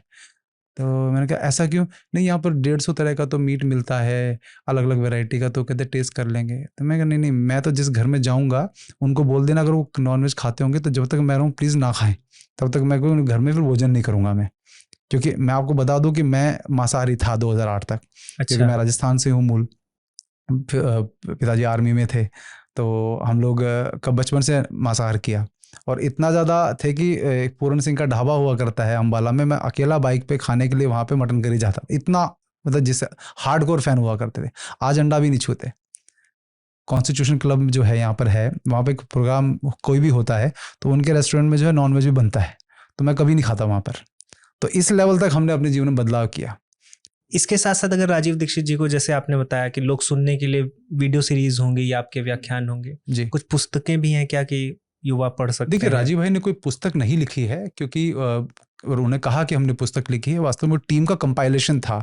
जो अष्टांग हृदयम जो बुक है, अच्छा, जिससे उन्होंने बात की थी, तो अष्टांग हृदयम को कंपाइल करके उसमें कुछ जो हमारे मतलब की जो सूत्र थे उसमें, उसको कंपाइल करके डाल दिया गया था। उसका थोड़ा हिंदी में जो ट्रांसलेशन है जिस बुक से, बस वो बुक इस तरह से छापी गई थी। बाकी उनकी टीम में बड़े बुद्धिजीवी लोग थे जिन्होंने काफ़ी सारी किताबें जो हैं वो लिखी, जो राजीव भाई उसको वेरीफाई करके देख कर कि भाई हाँ ये ठीक है, तो उनके नाम, क्योंकि उनका नाम चलता था तो उनके नाम से वो कर दी जाती थी। राजीव भाई ने खुद बैठकर कभी कोई किताब लिखने का समय लगा ही नहीं उनको कभी। तो ये भी मैं एक भ्रम लोगों का दूर कर देता हूँ कि उन्होंने कभी किताब लिखी नहीं। हाँ, उनकी संस्था के द्वारा जारी होती थी जिसमें उनका वो मतलब ठप्पा, और प्लस उनको पढ़ते थे वो पूरा कि हाँ ये जानी चाहिए, ऐसा है। अगर आज आपका राजीव दीक्षित जी के साथ पॉडकास्ट हो जाए, क्या क्या बातें करेंगे? मिलने को अगर आपको मिले? कहीं ना कहीं मैं ये बड़ी एक मतलब अजीब सी बात बोलूँगा कि मैं कहीं कहीं भगवान को धन्यवाद करता हूँ कि अच्छा हो गया राजीव भाई से नहीं मिला मैं। अच्छा। क्योंकि कारण ये है कि अभी राजीव भाई होते तो उनका भी बहुत कैरेक्टर एसोसिएशन कर चुके होते आज की जो सोशल मीडिया है, ये मैं मानता हूँ। उनके विचारों को, मुझे लगता है कि एक फिल्म है डार्क नाइट में, उसमें बोलते हैं कि you live, either you die a hero, you live long enough to see yourself become a villain। तो आज का जो पूरा सोशल मीडिया है उनको विलन बना देता कहीं ना कहीं, क्योंकि जिस प्रकार की बातें करते थे वो इन लोगों के गले नहीं उतरती। तो मुझे अपना काम किया, चले गए। हम जैसे लोगों को मौका दिया उन्होंने कि मैंने जितना काम, जैसे शंकराचार्य जी थे, ये सब बड़े कम उम्र आयु में चले गए, तो जो कार्य करना था ईश्वरीय कार्य करने आगे चले गए। हम जैसे लोगों को उन्होंने कहा कि मैंने इतना काम कर दिया, उसके बावजूद भी अगर तुम कुछ नहीं कर रहे हो तो बेचारा मैं 100 साल की उम्र जीता तब भी तुम लोग कुछ नहीं करते, तुम मेरे ही भरोसे रहते कि जो राजीव भाई करेंगे वही हम करेंगे। और जितने लोगों ने मैसिव काम किया जो आप सोच नहीं सकते, 30 की एज तक, चाहे विवेकानंद जी हो, आदि शंकराचार्य जी हो, राजीव दीक्षित जी, बिल्कुल एक बड़ी कम उम्र में चले गए, और हम अगर उनका पढ़ने बैठे तो इतना काम है, हमें नहीं समझ में आता कि इतना समय कैसे था। देखिए, एक राजीव भाई के बाद जो एक बहुत बड़ा प्रभाव हुआ, जो आप नोट, कुम्हारों की जो रोजगार है, ऐसे कई स्वदेशी रोजगार, लेकिन सबसे बड़ा जो प्रभाव वो कुम्हारों के रोजगार पे पड़ा। कुम्हारों को 2011 के बाद जब वो सीडी वितरित होनी शुरू हुई लाखों की संख्या में, 10-10 रुपए में वो सीडी बटती थी, केवल 10 रुपए में, उसमें लाखों लोगों की गाड़ियों में वो सीडी बजती रहती थी, चलती रहती थी रिपीट मोड पर। तो सबसे पहले जैसे मैंने 11 दिन बाद हांडी ढूंढी, ऐसे ही लोग हांडी और तवे ढूंढने शुरू हो गए, क्योंकि उन्होंने धीरूभाई अंबानी के घर का उदाहरण दिया उस सीडी में कि उनके घर पे मिट्टी के तवे पे रोटी बनती थी, क्योंकि उनके घर पे भोजन किया है राजीव भाई ने, तो वो बताते थे। तो अब लोगों के बीच में होड़ लग गई। तो ये आज आप देखोगे करोड़ों करोड़ों के कारोबार बन गए कई कुम्हारों के। आप गुड़गांव में एक राजेंद्र कुम्हार है, 2012 में कोई नहीं पूछता था उसको, वो चंद्रशेखर जी ने अपने जो उनका एक भारत यात्रा केंद्र करके उनका वो है एक संस्था है जिसकी ज़मीन है वहाँ भोंडसी में, गुड़गांव में, वहाँ पे एक ज़मीन दे दी उसको। आज की डेट में उसके बच्चे करोड़ों का कारोबार कर रहे हैं। दोनों बच्चे आईटी में कुछ कर लिया उन्होंने, ई कॉमर्स वेबसाइट बनाई, आज उनको करोड़ों का कारोबार है केवल ये मिट्टी के बर्तनों का। तो ये हमारे यहाँ पे दिल्ली में भी कुम्हार कॉलोनी है उत्तम नगर में, वो कुम्हार कहते हैं कि पता नहीं 2011-12 के बाद से क्या हुआ कि जो हमारे तवे जो हैं साल में 200 300 500 तवे बिकते थे, अब एक महीने में 10-10 हज़ार तवे बिक रहे हैं, क्या हो गया पता नहीं। मैं कहा राजीव दीक्षित हो गए आपको खुद नहीं पता चला। लोग ढूंढते कहते कहाँ से इतनी भीड़ आ गई हमारे पास। तो ये प्रभाव है राजीव भाई की वाणी का। ये तो एक उदाहरण है, ऐसे कई उदाहरण। गायों की डिमांड, गायों के विषय में जागृति, घी के इतने सारे लोग जो आजकल बिलोना घी बनाने लगे हुए हैं, ये सब राजीव भाई के प्रभाव। खादी का जो है बात करते हैं, स्वदेशी की जो बात करते हैं, डायरेक्टली इनडायरेक्टली इवन हमारे देश की सरकार भी यदि इस बारे में बात कर रही है, वो कहीं ना कहीं डायरेक्टली सुनकर वाया वो राजीव दीक्षित की बात सुन के कर रहे हैं। तो ये सब बदलाव करने की वजह से आज जो है कहीं ना कहीं योग देखिए हम बहुत फैला है पहले से, लेकिन बीमारियां क्यों ज़्यादा फैल रही हैं उसके बावजूद। एम्स, अब पहले एक एम्स हुआ करता था, अब इतने एम्स क्यों हो गए? क्योंकि लोग बीमार हो रहे हैं। तो हमें लगता है कि कहीं ना कहीं केवल योग तब फलीभूत होगा जब आपके जीवन में गाय या पंचगव्य जो होते हैं वो आपके जीवन में रहे। क्योंकि मैं कई योग यूनिवर्सिटीज़ में मेरे लेक्चर जब हुए तो उनके जो स्टूडेंट्स पढ़ रहे हैं वो लाइन लगा के खड़े हो जाते थे, मेरे ये प्रॉब्लम है, मेरे कॉन्स्टिपेशन की प्रॉब्लम है। कि तुम योग की शिक्षा ले रहे हो, एमए कर रहे हो, बीए कर रहे हो योग में, तुमको बीमारी कैसे हो गई? तो पता लगता है वो वहाँ पे हॉस्टल में रहते हैं, हॉस्टल में गाय का घी मिलता नहीं उनको। तो ये लिखे कि जब तक आपके जीवन में गव्य आपके भोजन में नहीं है, पांचों जो गाय का दूध, घी, छाछ, दही, मक्खन, तब तक आपका योग भी फलीभूत नहीं होने वाला, ढंग से नुकसान ही करेगा आपको। तो ये राजीव भाई का जो प्रभाव हुआ कि उन्होंने घी से दोस्ती भी हमारी करवा दी कि घी जीवन में होना चाहिए गाय का। तो ये बड़ा महत्वपूर्ण एक रहा। आपसे जुड़कर बहुत अच्छा लगा वीरेंद्र जी, बहुत हमने बातें की हैं, किस तरह से जर्नी रही राजीव जी की, किस तरह से वो ख्याति को प्राप्त हुई, उनका जो एक मेंटल क्लैरिटी थी, एक जो कम्युनिकेशन स्किल थी कि ऑडियंस जैसी उस तरह से बात करना, फिर जो उनका हमको छोड़ के जाना हुआ, उसके बाद किस तरह से उनका कार्य आगे बढ़ा है, आपका क्या योगदान रहा है और किस तरह से आप अभी कार्य कर रहे हैं। इसके साथ साथ राजीव दीक्षित जी को वही है कि कंट्रोवर्सीज के लिए तो वो रहेंगे ही, याद में वो हमेशा रहेंगे इंटरनेट पर, लेकिन लोग यदि उनके जो विचार हैं या जो उनकी जो उन्होंने रिसर्च किया और लोगों तक पहुंचाया है, यदि उसको जीवन में उतारेंगे, और मुझे तो सिंपल सा ये लगता है, आप कुछ दिन करिए, उससे कुछ रिजल्ट आएगा, वो खुद ही मोटिवेट करेगा। राजीव जी को मोटिवेट करने की आवश्यकता नहीं है, क्योंकि ये जो सिद्धांत हैं ये हमारे सनातन सिद्धांत हैं जी, सनातन सिद्धांतों तक ले कर गए राजीव जी। तो ये सिद्धांत आप पर जब कार्य करेंगे, हमारी टीम में बहुत से लोग पहले ही बहुत वेट था, मेरा खुद वेट हो गया था जब मैं जॉब छोड़ के आया, तो मैं खुद अराउंड 80 kgs का था, आज अराउंड 68। तो आपको करना वही पड़ेगा जो सिद्धांत है। ऐसा नहीं है कि आप कुछ और करके 68, हो सकता है आप बीमार पड़ जाए 68 की हो जाए, लेकिन फिर वो वेट बढ़ जाएगा। करना वही पड़ेगा, आपको चाय छोड़नी पड़ेगी, आपको पोर्शंस में खाना पड़ेगा, आपको ये, मैं तो खैर नॉनवेज कभी नहीं खाया हूँ तो नॉनवेज वगैरह मुझे नहीं पता, लेकिन हाँ ये है कि आपको सैलेड खाना पड़ेगा, आपको देसी घी खाना पड़ेगा, बिल्कुल हेल्दी फैट्स लेने पड़ेंगे, तो वो सनातन सिद्धांत में आप आएंगे। और मैंने ये भी देखा है जब आप इस तरह की दिनचर्या में आते हैं तो आपका क्रोध कम होता है, लोभ कम होता है, बहुत अपने आप कर्मयोग की तरफ बढ़ने लगते हैं, आप बिल्कुल। ज़्यादा अच्छे से बात कर सकते हैं, आपका मन बिल्कुल। शांत रहता है। बिल्कुल तो बहुत अच्छा लगता है जब राजीव जी जैसे लोगों को हम सुनते हैं और हमारे सिद्धांतों को हमारे बीच लाते हैं। मैं आपको भी शुभकामनाएं देता हूँ। धन्यवाद। मैं भी जो योगदान दे सकता हूँ यदि किसी प्रकार से और उससे लाभान्वित हो सकता हूँ या मेरी टीम हो सकती है तो उस जी। पर भी हम कार्य करेंगे। अवश्य। आपने समय दिया इसके लिए बहुत बहुत धन्यवाद। मुझे भी बहुत अच्छा लगा जी। नमस्ते।